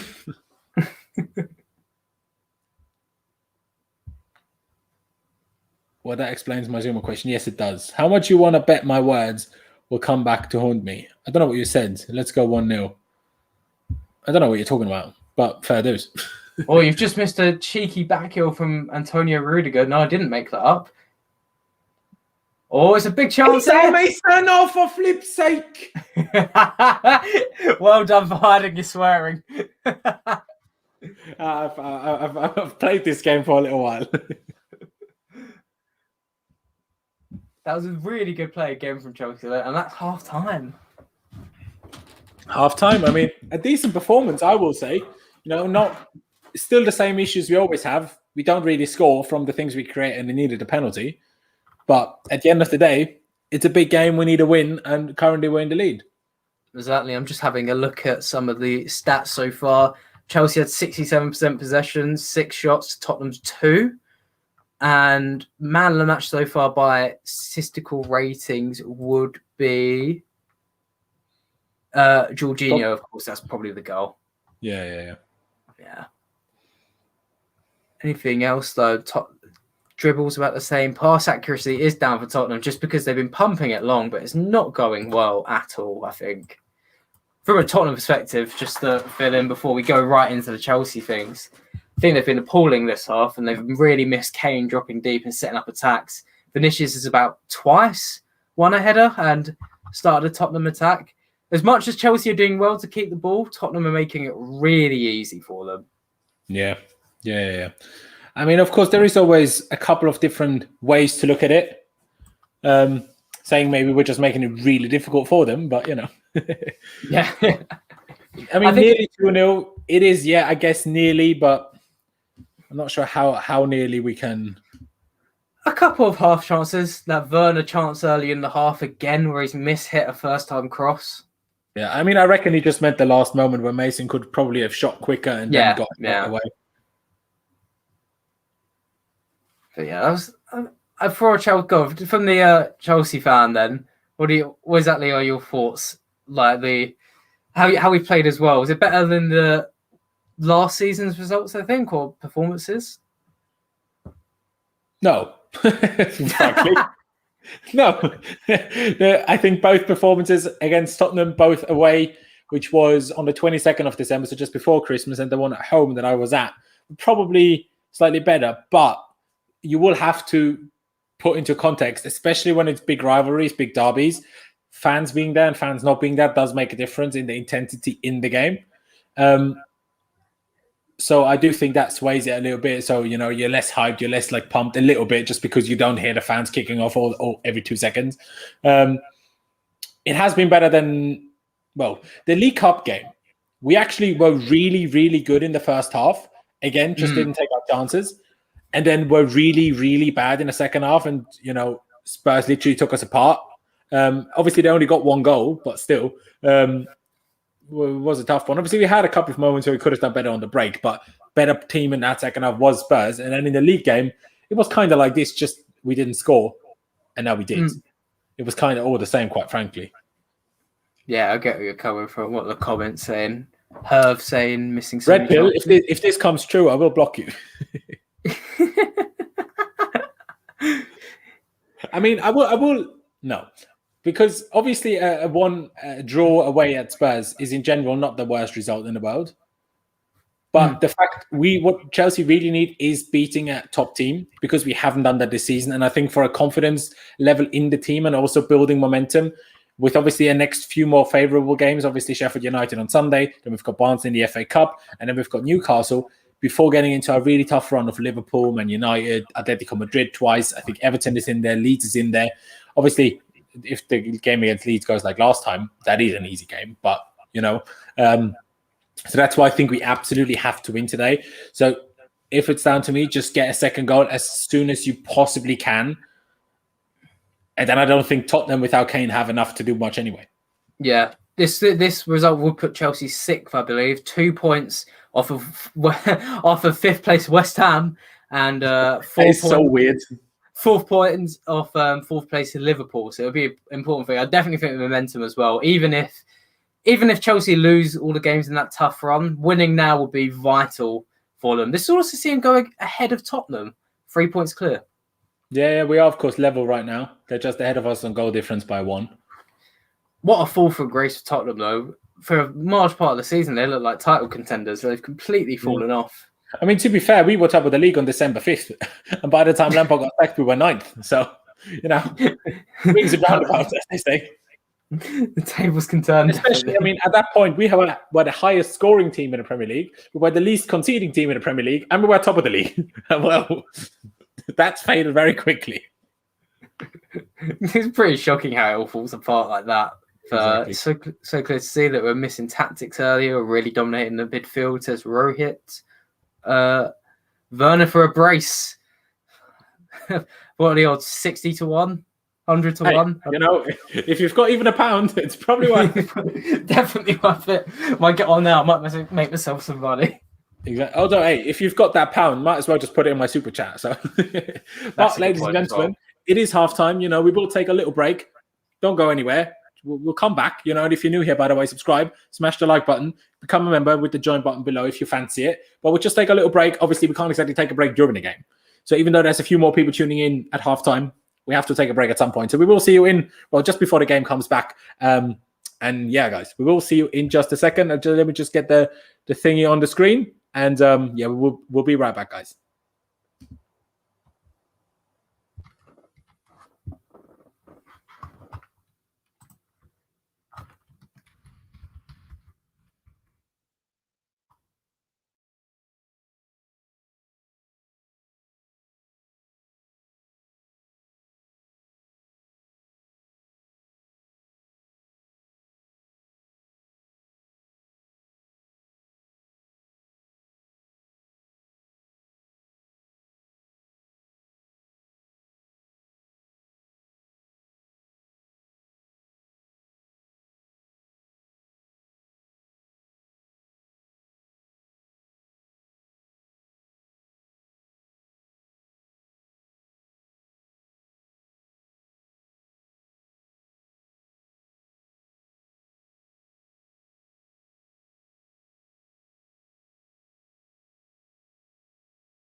And ladies and gentlemen, we are back. It's nearly the end of halftime as Chelsea lead Tottenham Hotspur 1-0 at halftime at Tottenham Hotspur Stadium, White Hart Lane, whatever it's called these days. Who the hell knows?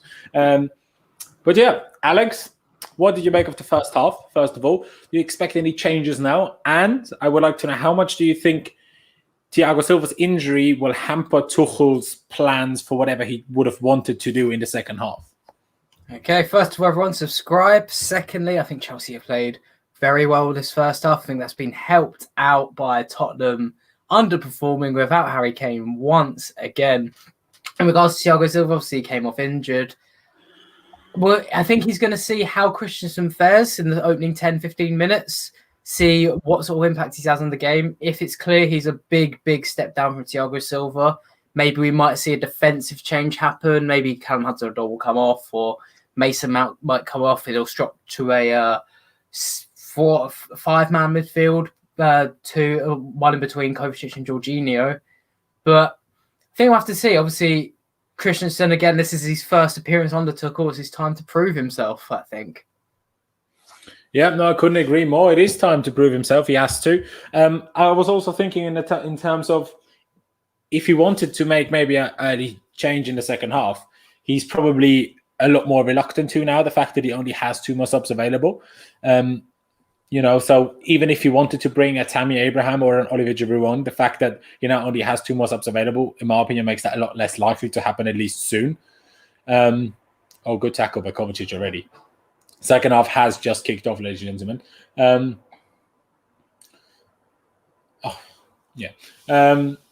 So that will be interesting to see what happens, what kind of subs will be made in the second half. I would also say, if we get a second goal, I wouldn't be surprised at all if we put Chilwell on for Marcos Alonso, just to be a bit more defensively solid. Although I guess in the air, obviously, Alonso does have a little bit over Chilwell, even though Chilwell actually in stats, it's actually really good in the air. I don't know. If you like having height and also just the eye test, you know that Alonso is good in the air, whether it's offensively or defensively. Tottenham actually pressing really aggressively right now. It's a marked change from the first half. We'll have to see if Chelsea deal with it a lot better than they did in the EFL. First of all, that, and secondly, how long they do it for. Yes, yeah, that's a strong point as well.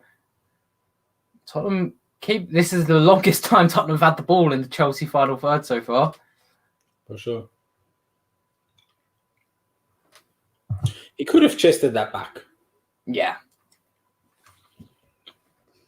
But hey, maybe because it's Tottenham or because it's Alonso, I prefer him not to. So I was just thinking, you never know. And Mendy, obviously, he's been a little prone to errors. You don't know what's going to happen. Yeah. Mendy's been a weird one. Obviously, started incredibly well. Then had a couple of mistakes, whether it was the one against Leeds, even though, of course, that didn't matter, or whether it was, I thought against Man City, he should have done better for both of the first goals. Whether it was Gundogan's turn, he had a hand on it. In my opinion, if you have that much of a hand on it, you should steer it wide. And the near post by Foden shouldn't be beaten at the near post, really. Yeah. Penalty at Everton. Exactly. I'm hesitant to go into it and waiting to see what Tottenham do with the ball, but here goes Sissoko ball in. That's going to get cleared. Thank you, Reece. That's what we wanted. Interestingly, Chelsea, when they were going to get Mendy, it's between him and another French goalkeeper called Mike Maignan at Lille. As an avid Ligue 1 watcher, Chelsea massively missed out by not getting Maignan. Maignan's been one of the best goalkeepers in Europe. Mendy is a slightly above average keeper, but as you've seen, he can be good this season. But ref. I mean, I would say I think the plan was there that Maignan probably would have been a bit more expensive. And I don't think the plan was ever to keep Mendy as a long-term first-choice option. Yeah, that's a good point as well. And they did get priced out. Chelsea did go in, but I think they wanted to get 25 mil. Lille said, we're not taking anything more than 35. Oh, and that's why. Oh, that's a foul. Yeah, thank you, ref. Oh, that's harsh. I thought it was going to be advantage to Tottenham there. I couldn't see what happened, but as we were talking about Mendy, that's a weak back pass. Risky pass. Not much of a foul, I will say, but I'll take it. I mean, more of a foul than Arsenal than Luis against Wolves, and that was a pen and a red card. So, and it hasn't been overturned. That's great play out from Chelsea. Oh, come on, cover. What is that? Interesting. In that. We need to win these balls now. Go on, Mace. It's good work rate from Mason, but a brilliant play Don't from get mugged. Belly. Lawrence, I don't know where you're filming at, but I'm on the outskirts of East London, and it's just been whacking it down with rain. So I don't know if that's been happening at the Tottenham Stadium, but it looked like in the first half, it's been absolutely like drenching it down whenever they had close-up shots. Tottenham are certainly making this a slightly different game to what they did in the first half. Far more aggressive. It's going to be interesting what Tuchel does in the next 10 minutes, in my opinion, because does he bring a Kante on when it becomes a little bit more like this? When it's about winning tackles, does he bring, Giroud on so we can, like, when we are under pressure, can just hit a long ball and, hold it down there and then try to attack from that position, I guess, would be interesting. Let's see what Chelsea do here. Yeah, Tottenham is still pressing quite high, but Chelsea are dealing with it quite well, I think. Good back heel.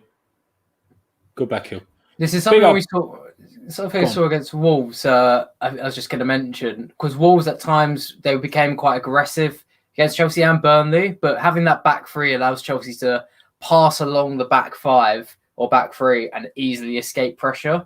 And I think even if Tottenham throw men forward, Chelsea are going to be easily able to escape it during this game. True, but I also will say that Tottenham are probably a bit better at it than Wolves. Yeah, that's fair. It depends how coordinated they are, I guess. But I think having three defenders back, it does relieve pressure. Yeah, for sure. Hello, Alex. Hope you're well. Yes, Yusuf, the second half did start. And Rohit saying, but whatever happened to Mason's final pass and shot? Really shocking. I'm not sure about the final pass. Christensen, thank God. Christensen, I will say this. He's sometimes underestimated. He's not as slow as people think he is. Oh, yeah, he's quite quick. Actually, really quick defender. Maybe not like Rudiger or Tomori quick, but still quick. Yeah. I think Christensen is just that he can be frustrating when a slightly tallish or physical player like a Troy Deeney plays against him and he looks like a fish out of water. Oh, come on, Reece. You need to... Yeah, no, he does. That is very true. Look at it now, how it's drenching it. Yeah. That is... Not easy on the pitch as well, but obviously we're not Ty from Arsenal Fan TV, so it's not an excuse because both teams have these. I mean, I will say this, right? The team that tries to keep the ball obviously has a bit more difficult when the conditions are difficult, rather than the team that's just parking the bus. But still, you need to deal with it. It's an open outdoor sport. Like, don't use the weather as a bloody excuse. Exactly. And we haven't made a racist remark yet, so we're already doing way better than Arsenal Fan TV's coverage of a game versus Tottenham. Flip's sake. No, we won't either. There we go.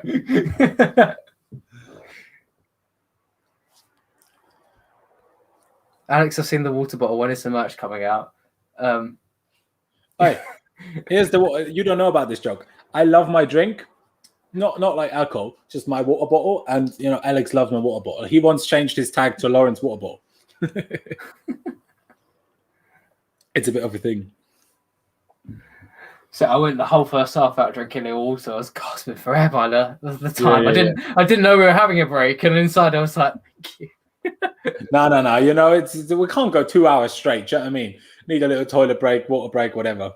So this is making me understand the difficulties it can have for being a commentator. Yeah. I mean, at least they can go to the toilet and get a drink at halftime as well. I guess they also have people to bring them a drink. Yeah, what the fuck is that touch? Bloody hell. To be fair, it's made them work. Now, can Chelsea actually come forward? They haven't managed to get into the final third. That's where the problem is having Werner, because you give him the ball and he would lose it. Yeah, just as you were saying, has not been nice today, I know, but yeah, just as you were saying about Tammy he would have played the ball now. Hit it, boy. Ooh, fair play. Yeah, just as you were saying about Giroud or Tammy, Chelsea are lacking an option up front to hit balls into. but Reece had the option to play over the top ball to Werner, who did actually make a good run. And that is something I will let Werner off for, because too many times he's had runs that were just ignored by teammates. And when that is his biggest strength, and teammates don't use them, that is a difficult one. I'm not sure whether that was a foul, but.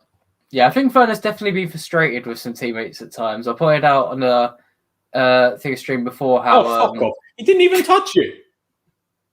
You ran into him, you absolute prick. Yeah, I think... Next he's going to start kicking Chelsea players again and pretend he didn't do nothing. Oh, Chelsea really coming more aggressively here, actually. I love that Aurea is playing with Nike boots from like 5 years ago. I don't know how you notice those things. I just playing FIFA, really. And back when career mode was the thing, I was like, I need the newest boots. I'm weird like that. I also recognize players by the boots rather than like the hair or whatever. Oh, that's fair. Just because, like, I don't know, it's too many players seem similar when you just see the hair or their body type. I can't remember who it was now, but there's been so many, like, it's this. I remember being in Barcelona away when Chelsea obviously lost 3-0 in Barcelona. I mean, I was very drunk, but still, I could not keep Cesc Fabregas and Oliver Giroud apart. Because obviously in the Camp Nou, the away end is so high up, so you couldn't really see a height difference. Like, obviously when they stood next to each other, you saw it, right? But both of them had a full beard then. Both of them have the same hair color, right? And they both had the same Puma boots. So I have no idea. Toby Alderweireld's just done a great acting job to manage to get a free kick. So I'm looking... Oh. Nah, mate. I wish he hit him in the head. I wish he hit him in the head. No. I think that's Mourinho's tactics coming through. I mean, he was a yard off. What is he doing? Yes, so do we, my love. I mean, Alex actually doesn't, but so do I, mate. Chelsea are fun to watch. I like Chelsea the same way I like Leeds or Lille or other Premier League teams. Tottenham I'm a bit more neutral on. They're funny, I think. I assume more so. I assume less fun to watch since Jose's taken over. Yes, I don't watch any Tottenham matches. Well, go on, Alonso. Press him. I mean, that was too slow, but it worked anyway. It's reverted to the first half again. Tottenham just aren't able to get out. They were holding it well in the Chelsea half, but now Chelsea have got back out again. They're struggling once more. I think Carlos Vinicius has really been absent up front. Who's injured now? Looks like it's a Tottenham player, Eric Dyer. The man who gave away a penalty. He has to come off. How will we get another penalty?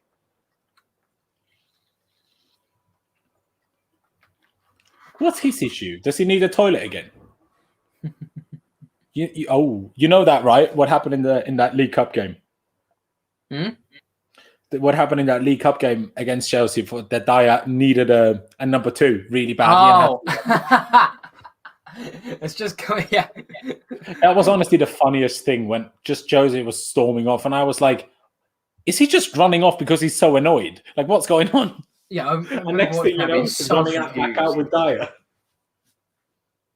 Oh, it's a brilliant turn from Jorginho there. I mean, that was not a great ball, and that was not a great ball. Yeah, I think what you mentioned about will Tottenham's press be better than Wolves? I don't think it has been. They've done dreadfully to cut off Chelsea's outlets. The only time they had any success was when Mendy made a really poor mistake. Good touch again. Good play from Mount. I think Mount's actually been a candidate for man of the match so far. The amount of times he's picked up the ball in between the lines. That's just Mount's thing. He's been really, really good at those things, and then his either shot like decision making, whether he shoots or passes, and then the execution of either has just been really poor. There he goes again. Oh, risky ball, like it. I think that's something we've definitely seen so far from Tuchel. There's been a better emphasis on playing balls forward. Yeah. Although I will say though, I do prefer, at least obviously in comparison to the last 2 games, I do prefer how Reece James or how Hudson-Odoi played as the right wing back compared to how Reece James does. Oh yeah. Reece James doesn't quite stay as wide all the time to really help us create proper from that side.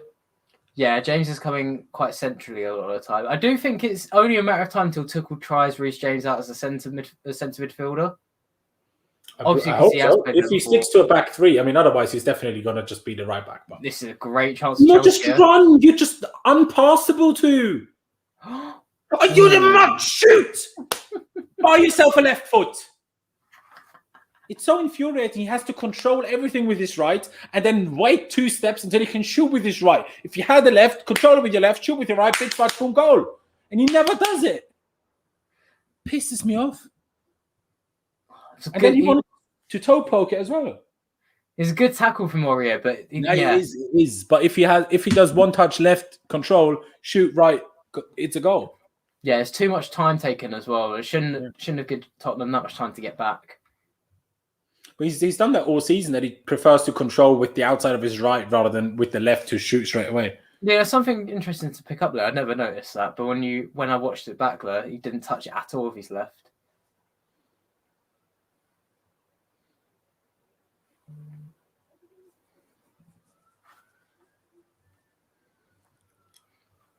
Another Chelsea corner here. I think Must be number 7 or 8 now. Yeah, I think it is actually, and I think Chelsea made the most out of these short corners. We've brought about the height. They've got Werner, Hudson-Odoi, Mount on as a front three. They've got Christensen on now as well instead of Thiago Silva. I don't see the point of these high corners, but let's see if anything can happen now. You never know if Rudiger gets his head on it. Ooh! There is, but don't know what he's doing at the far post because he's not going to win a header there. Chelsea. What's happened now? Oh, was he off? I flip saved Rudiger. Rudiger's favourite thing is for corners to somehow make an offensive foul, whether it's being offside or push someone. Now, obviously, if you don't watch every game, you won't necessarily pick up on that. But the amount of times Rudiger makes an offensive foul when we have a corner is ridiculous. I will DM Abramovich and ask him if he can buy Werner left foot. Or maybe that's why we only paid 50 million. Maybe he left the other one in Leipzig. Maybe we should ask Rory Jones to DM Abramovich. I hear they're on good terms. Maybe. Or maybe give Avram Grant a bell. He seems to know everything with these weird live streams he does. I don't know what they are, but go on, Timo. Oh, for flip's sake, Alonso, you're useless. You go drink a game, take a shot every time Laurenz says for flip's sake. I think he'll he gets us drunk. I'd be absolutely hammered if when I say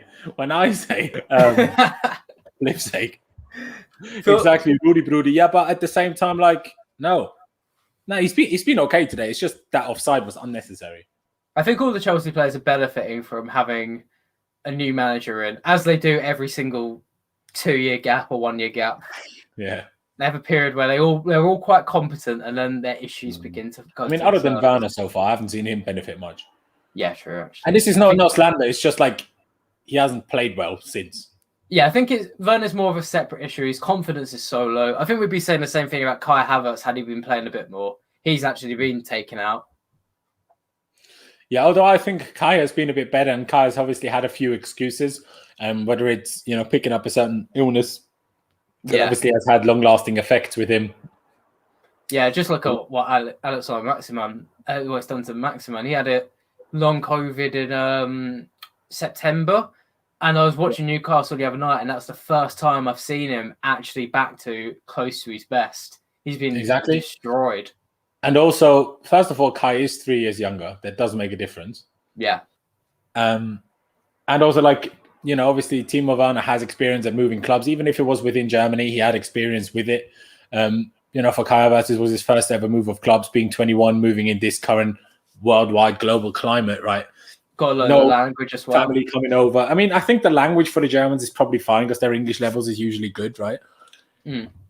But just your family can't come over, especially when he was ill and stuck in his house for 2 weeks and shit. Obviously, not that his family would have been allowed then anyway, but I think that's why I let Kai off a bit more than I do Timo.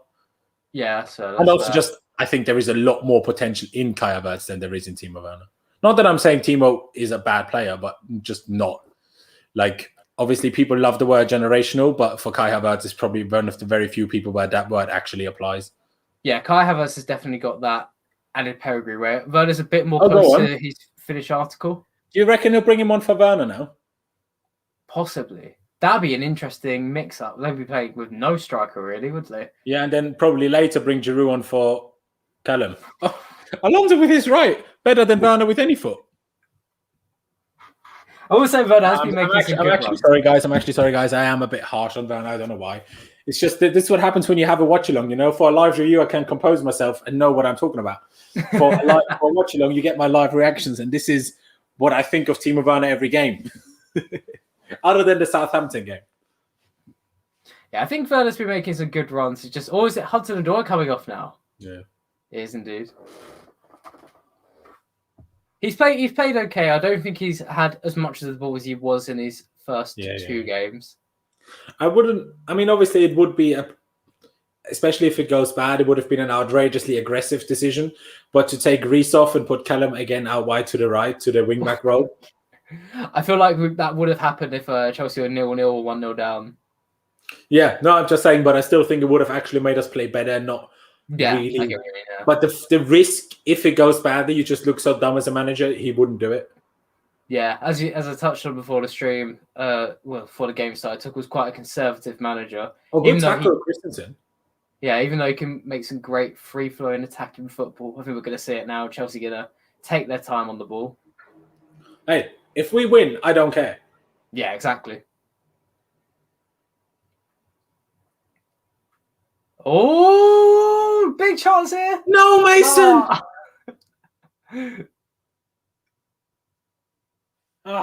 Mace. So, Timo, what? Oh, no, good. Not bad. I will say not bad. Yeah, good play from Timo. Press him. Good job. Press him. Good play from love Chelsea. That, boys. Love that. It's so fascinating to me how Frank Lampard went on about in January saying when you sign so many new players, it takes a while to get especially the press going. And it took Thomas Tuchel literally one training session to get the press 50 times as good. Yeah, I will. No! Oh, I don't think it's going to be a foul, but yeah, I think I've slightly changed my opinion on Lampard. I think he got overwhelmed with the signings. Last season, the press was a bit more coherent, but the counter was Lampard living off the work that Sarri did, a bit like Roberto Martinez at Everton after Koeman left. It's interesting debate that will no doubt go on for years ahead of this. Yeah. If Mount gets a good touch there, that's a goal. I mean, I can't criticize him. It's the bounce, right? But still. It's good pressing from Mount originally as well. Of course it is. I mean, there's very few players better at pressing than Mason Mount is, I guess. Yeah. Look at Mourinho. Well, Eric Dyer, he's given away the penalty. He almost gave away a goal there.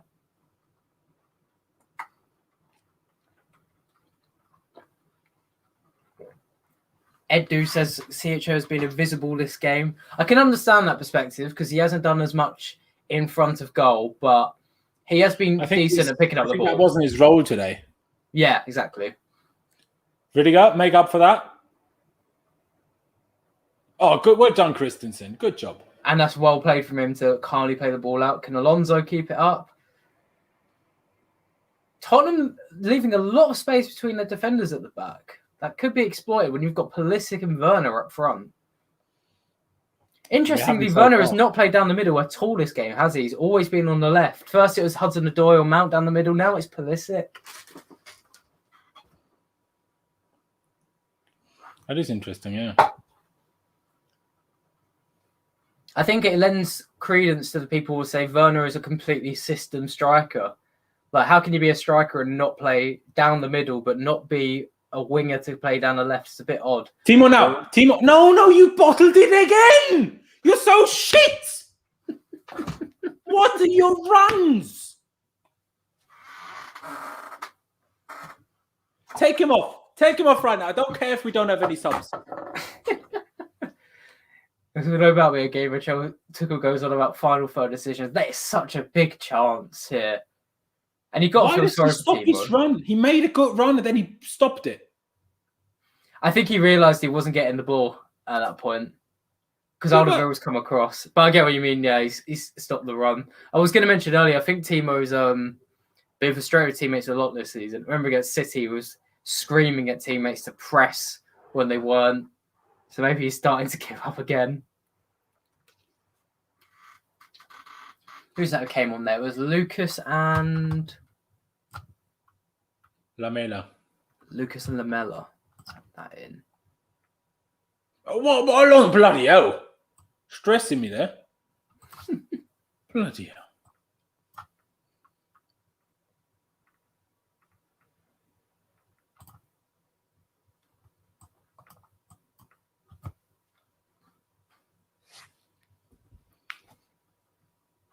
Tottenham still, though, they had that good burst in the first 5 minutes of the second half, and since then they've been completely absent again. I mean, it's quicker. Yeah, no, it's true. It's just, and people obviously already on Twitter and everything, so like, why are you blaming Werner for a Kovacic miss? And yeah, of course, Kovacic should do better there in the first place. But the fact that Werner makes the run in your middle first makes Kovacic consider the pass first. If Werner drifts wide straight away, opens up the gap, that makes the whole situation much easier for Kovacic, then he doesn't have to make such an awkward shot in the end. Because the fact that Werner came central first dragged the defender into the pathway of Kovacic. So if you're going to come central, you have to complete the run to actually be that Kovacic can play the through ball. But the fact that he came inside, dragged the defender inside, then came outside to stop the pace, the space for Kovacic, but still was not passed. Like he couldn't have played that pass because the way was like with a really good pass, maybe. No, I know what you mean. Yeah, I think that was a really good breakdown. It's just honestly the worst run he could have made in that position. I think Chelsea's final third play has not been as cohesive in this half. That was a really good breakdown. Just in the stats, so Tottenham have had 2 shots still this game, Chelsea 13, and they're still averaging Chelsea 65 to 66% of possession. Our midfield has been absolutely incredible. Yeah, it has. Go on, Pulley. Go on, Pulley. Now, Mount needs to make that stretching run, but there's no one on the right-hand side. That's a foul, though, I reckon. Reece James was coming in on that right-hand side, but he just wasn't quite there early enough.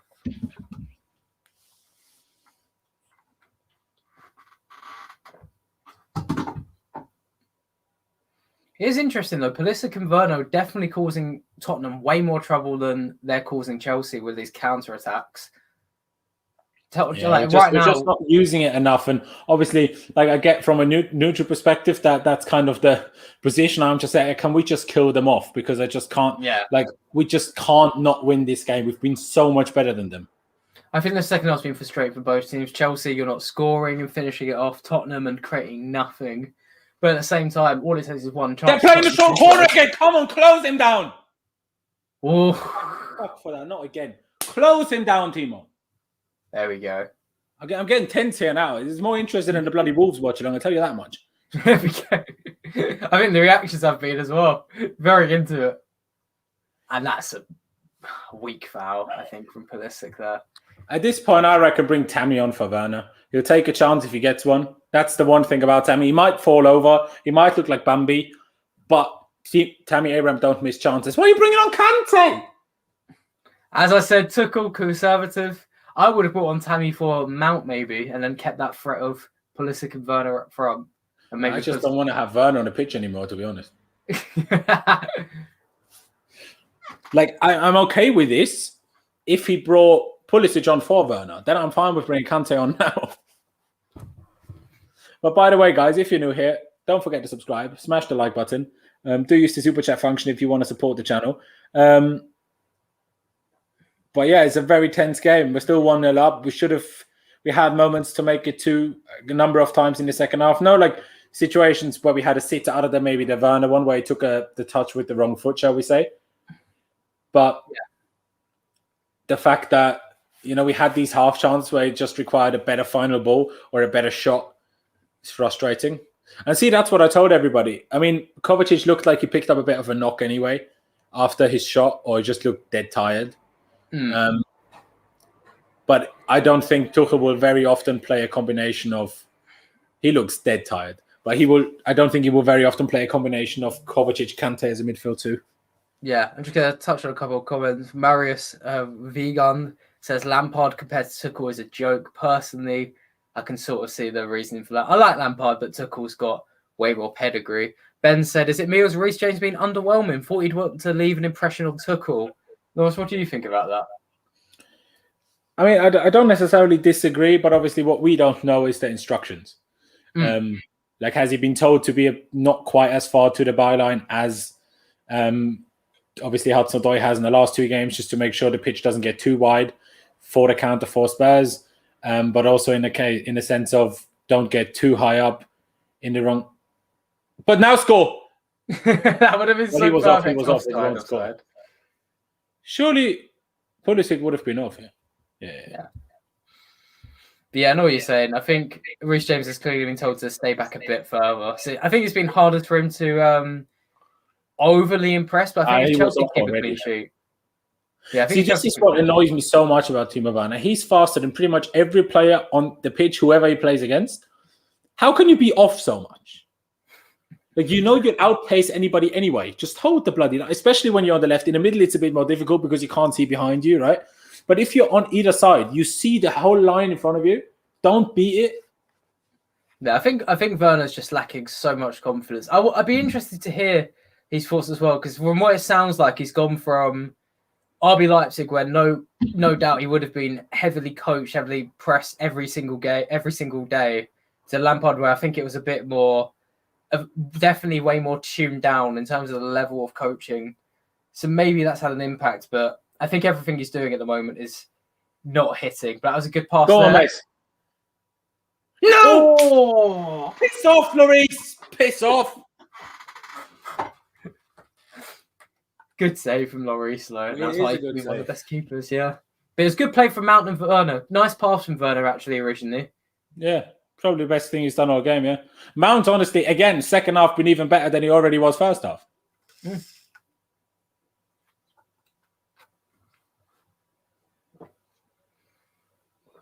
Jorginho again winning headers in the midfield. That's something that he's done. I mean, it was against Lucas, to be fair, this time, but still. Yeah, done it against Son earlier as well. It's not usually the best aerial threat, but he's still doing it. Yeah. Guys, one second. I'll just close my window here. Chelsea, meanwhile, are sitting off a little more, not pushing quite as high up. It's a good run for Vinicius into the midfield. Oh, and it's a great interception from N'Golo Kante. That's why he's been brought on. That's exactly why he's been brought on, yeah. What the flip is Dyer doing? Why is he just playing out? Dyer's had an erratic game this time. Honestly. Oh, it'd be very worrying if Gareth Bale, the man who scored no goals, comes on. Yeah, would be.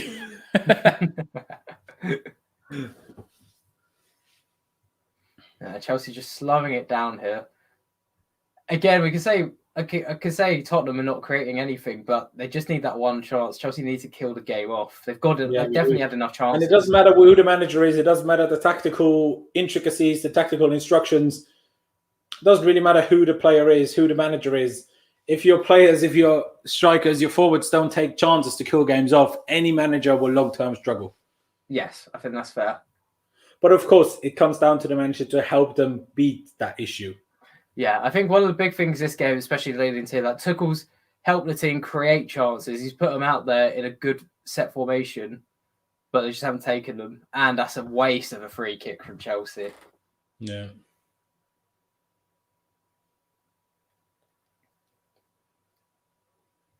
Tottenham, though, it's still not really getting forward enough. And again, playing the long ball forward, it's worked a little there. But now they're back to square one.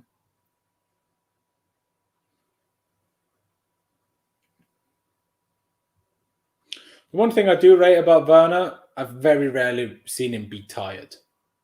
As much as he has no confidence, he will keep running. Yeah, I think he's been working really hard as well. That's something you can't knock him for. Yeah. And hey, as much as I've slandered him, even on this stream, guys, but he won the pen. And we're still 1-0 up with the pen that he won. But he's still been frustrating. It's good work from Jorginho, but still gets a chance. Oh, tactical foul from Pulisic.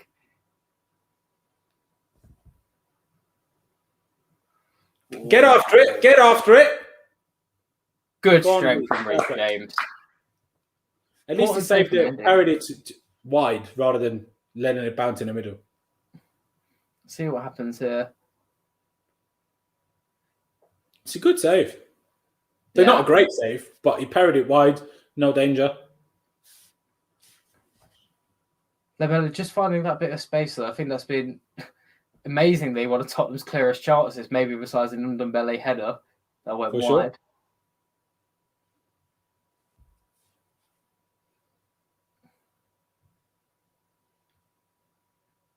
I still think Timo Werner doesn't look as fast as he did at Leipzig. I mean, it is the 80th minute, fair dues, but still. Well, he's doing well there, though. Pressure. Sorry? I was going to say, he's doing well there, though, managing to pressure. Ooh. Go on, Aspie. Good clearance, good clearance.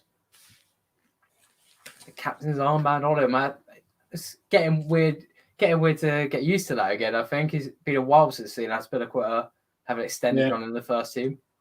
But like at right centre back, he's still one of the best players. Like I think it I think it covers for. Don't get mugged off. Well played from Alonso, but not far enough. I mean, Timo, stop the flicks. You're not good enough for the flicks.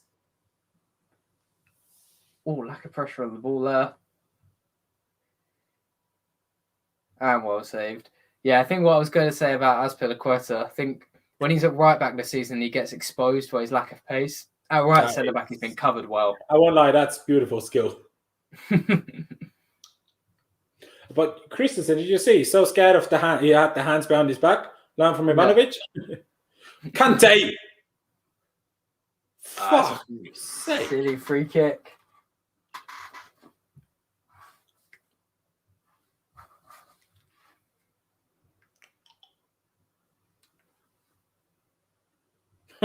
Yeah, that was well worth a yellow card. He just collected him. 10 minutes left, though. Plus added time. I will now have to prepare my live review on Blues Fans TV, guys. So if I'm not quite as active in the talking, that is why. But I'm sure Alex will keep you entertained. I will still talk and watch the game, don't worry. But you'll hear the occasional scream shout when Werner misses or the player gets through on goal. But I think what we can expect from this last 10 minutes now is Chelsea to be as conservative as possible, and especially on the counter. But will we see Tottenham get that chance? Oh.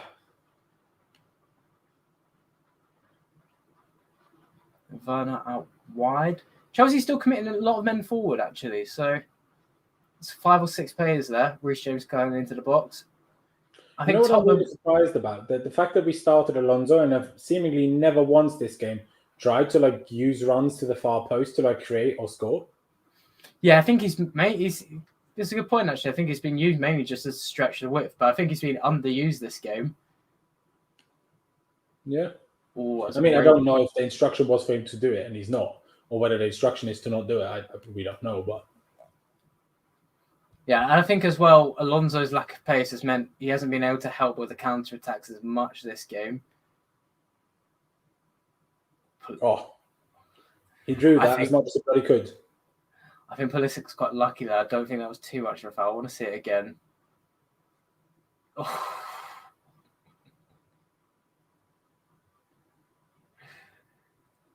Pulisic winning a free kick, quite unlikely. Oh, Alonso, the left foot. It's time. It's very far out, probably about 30 yards.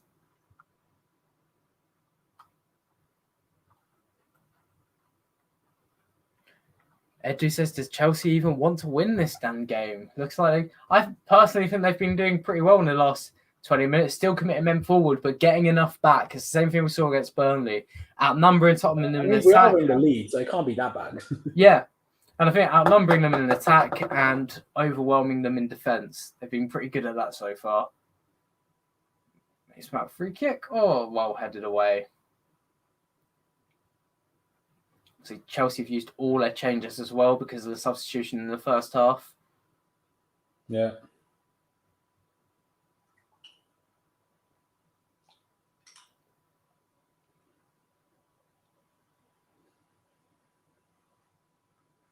Let's have a look at the last stats. Tottenham still managed just 3 shots so far. One of them ahead of him, Ndombele goes wide. Another that was a fairly decent long-range effort from Lamela, but those are the only notable ones so far. Tottenham still failing to create anything. Yeah. Couldn't agree more. What can they do in this last 10 minutes? I don't think I'm trying to remember if Tottenham have any subs left. Taking off Ndombele.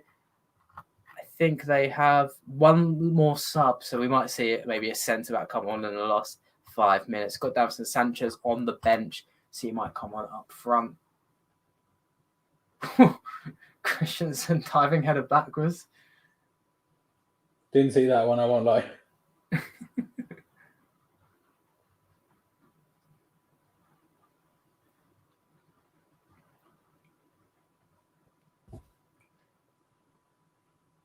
Chelsea's next game will be Sheffield United at the weekends. Might see.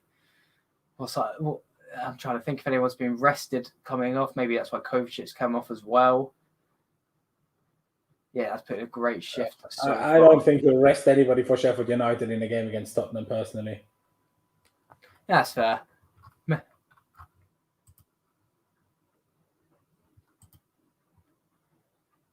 Tottenham keeping Chelsea back low now.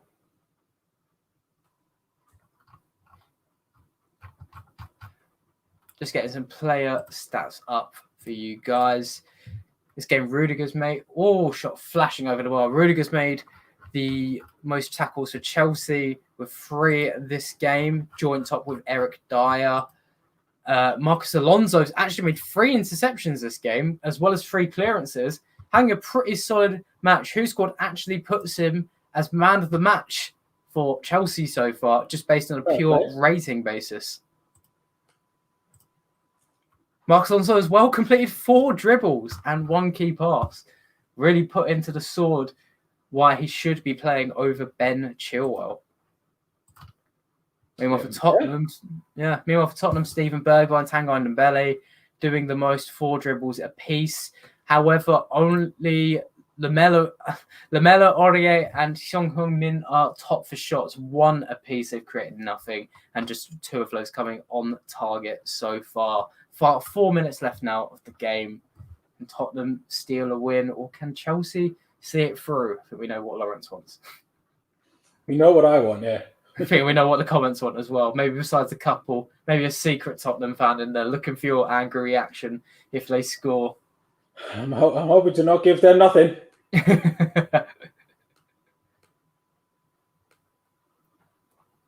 Tottenham pushing forward late on. Very static Alonso. Easily beaten there. Needs to get back out to Aurier. You've got well done. Push, close. Timo, again, get out again. Oh, that's the best chance of the game. My days. Mourinho shouting to cheer him on. That was Carlos Vinicius, I think. That's the sort of thing he's been brought in to do. Head it into the net and he's failed.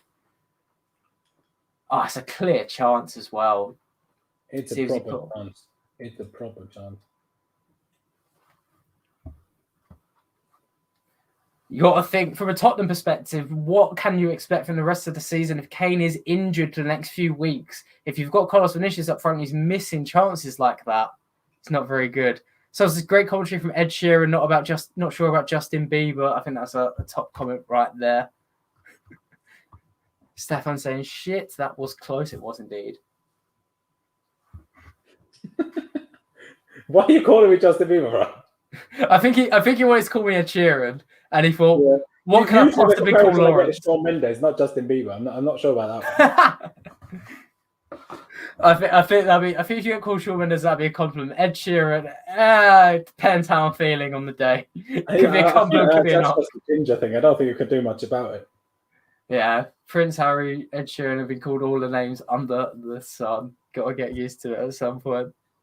You'd be happy if you could buy Meghan Markle, do you know what I mean? Absolutely.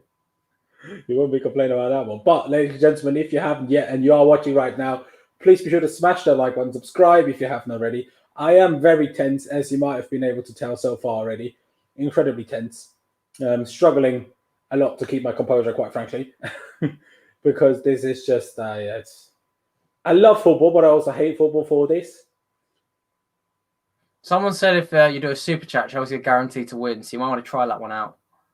Eric Dyer going wide. What was there? Someone?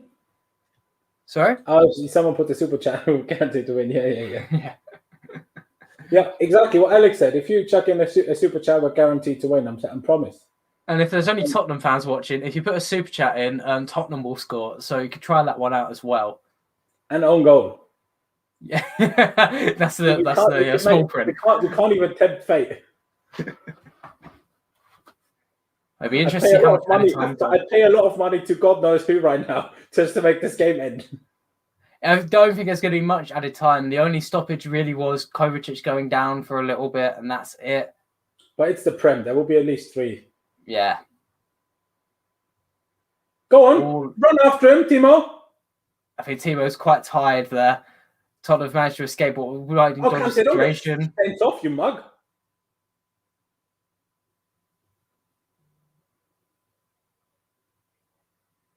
Conte's done well. I don't know why Sissoko's fallen over there. Great turn with Werner. Oh, it's a good block. Good block. That was good. But now close him down, Alonso. I don't care how tired you are. Great header from Andreas Christensen, but it's not quite far enough. Close him down. Yes, Jorginho. No, Alonso. Thank God. 3 minutes. 3 minutes. Getting goosebumps now. It's getting intense. Oh, I've never been so stressed in my life. Oh my God.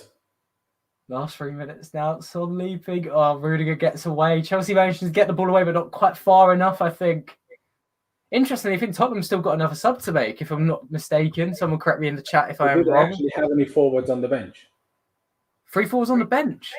No, do they have any forwards on the bench? Do they have any forwards? It's a good question. They don't really have a deep squad now, have they? The Mourinho thing though would be to bring on just the tallest player on the bench. Was in and it's been cleared. Someone please get to that risk. Calm, don't calm. Okay. Yeah, the most attacking player Tottenham have on the bench is they still have Gareth Bale. Gareth Bale's still yet to come on. Yeah, I meant good forwards. Didn't want to jinx it. If he comes on the 92nd minute and bangs it in on a free kick, you'll be scathing. Don't even say such things, Alex. Don't even say such things. I think Mason Mount's just been given man of the match. I'm not too sure. It looked like camera focused in on him, or maybe we might have to see. I am watching it on you. I won't lie, I haven't seen it. Yeah. Werner missing a good battle of Højbjerg.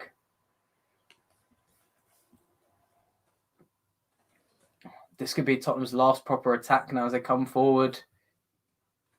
Chelsea look very well organised in defence. Yeah, that is true.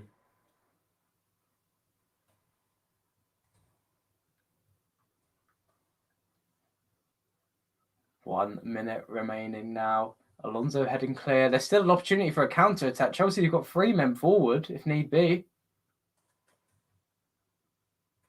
Werner loses it a little too easily there.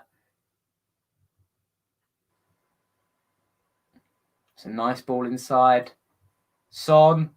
Lucas, good interception. And it's over. That could be the end of the game. We've got a goal kick to Chelsea with 20 seconds left. Mendy, get that yellow card now. It was great play from Tottenham, actually. That was probably the best player of the game, but it was way too late. I think the expression on Mourinho's face says it all. That's probably the last of it. Matter of seconds remaining.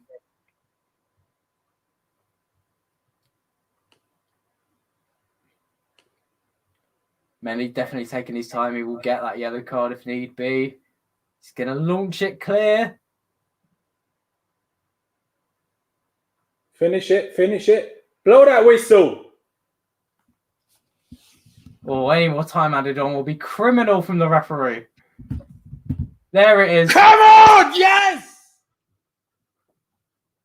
Sorry to headphone users, but Chelsea go to White Hart Lane, go to Tottenham, go to Jose Mourinho and pick up the 3 points with a very, very nervy towards the end 1-0 win over Tottenham through out of all people, bloody Jorginho from the penalty spot. But bloody Jorginho scoring the winner against Tottenham. Don't care who you are, whether you're a bloody Yoda or whether you're whoever you are. If you're hating on Jorginho today, take the bin out of under your sink and sit in it, because that's where you belong if you're hating on Jorginho today. Piss off. He was actually brilliant. Pretty much everybody other than our forwards were brilliant because, I mean, we defended well. They had, one real chance, say two, realistically, three maybe. But it's definitely no more than that. And at the end of the day, hey, we picked up the 3 points. That's all I can ask for. That's all I can hope for. And bloody hell. Thank the Lord for that huge, huge, huge win for Thomas Tuchel. And ladies and gentlemen, if you have watched this watch along, whether you watched all the way through or whether you popped in at any point, I really do appreciate it. I really do appreciate Alex jumping on. I will give you a second just to find some final words as well. But of course, ladies and gentlemen, if you haven't already, please be sure to subscribe, smash the like button, become a member of the channel if you fancy it with the join button underneath. I will head over to Blues Fans TV right now for my live review, and we will be back tomorrow on this channel for an in-depth analysis of this game at, if I'm not mistaken, 4 p.m. UK time with Alex Goldberg, everything going to plan. So definitely be sure to tune in for that. Should be exciting, should be fun, especially after a win. I couldn't be any bloody happier. Yeah, of course, it could have been an easier win. We could have just killed it off, but we never do. But the difference was this time we didn't bottle it at the end. Hey, would have been nicer to not be so nervy. But at the end of the day, what matters is the 3 points. Again, Alex, thank you for coming on. Check out Euro Experts with the link in the description. And Alex, just have a final couple of words before I end this. Yeah, before I say anything, make sure you subscribe if you haven't already, and make sure you come back to some of these streams. Felt brilliantly entertaining. Thank you, Laurenz, for having me on. Thoroughly enjoyed it. And yes, anything you want from me, check it out at EuroExpert_ on Twitter. DM me if you have any questions of any kind. Always willing to respond. Hopefully this will be the first of many more interactions between me and Laurenz. Thought it was brilliant. Thought the analysis was brilliant as well. So make sure you subscribe to hear more of it. And any Chelsea fans watching, played very well. I think any Tottenham fans watching, be quite worried for you for the rest of the season. I couldn't agree more. I couldn't agree more with that sentiment. But, ladies and gentlemen, like I said, subscribe. We will leave it here because I need to jump over to Blues Fans TV. So thank you for tuning in. Thank you for watching. Check out Alex down in the description. And I will see you next time.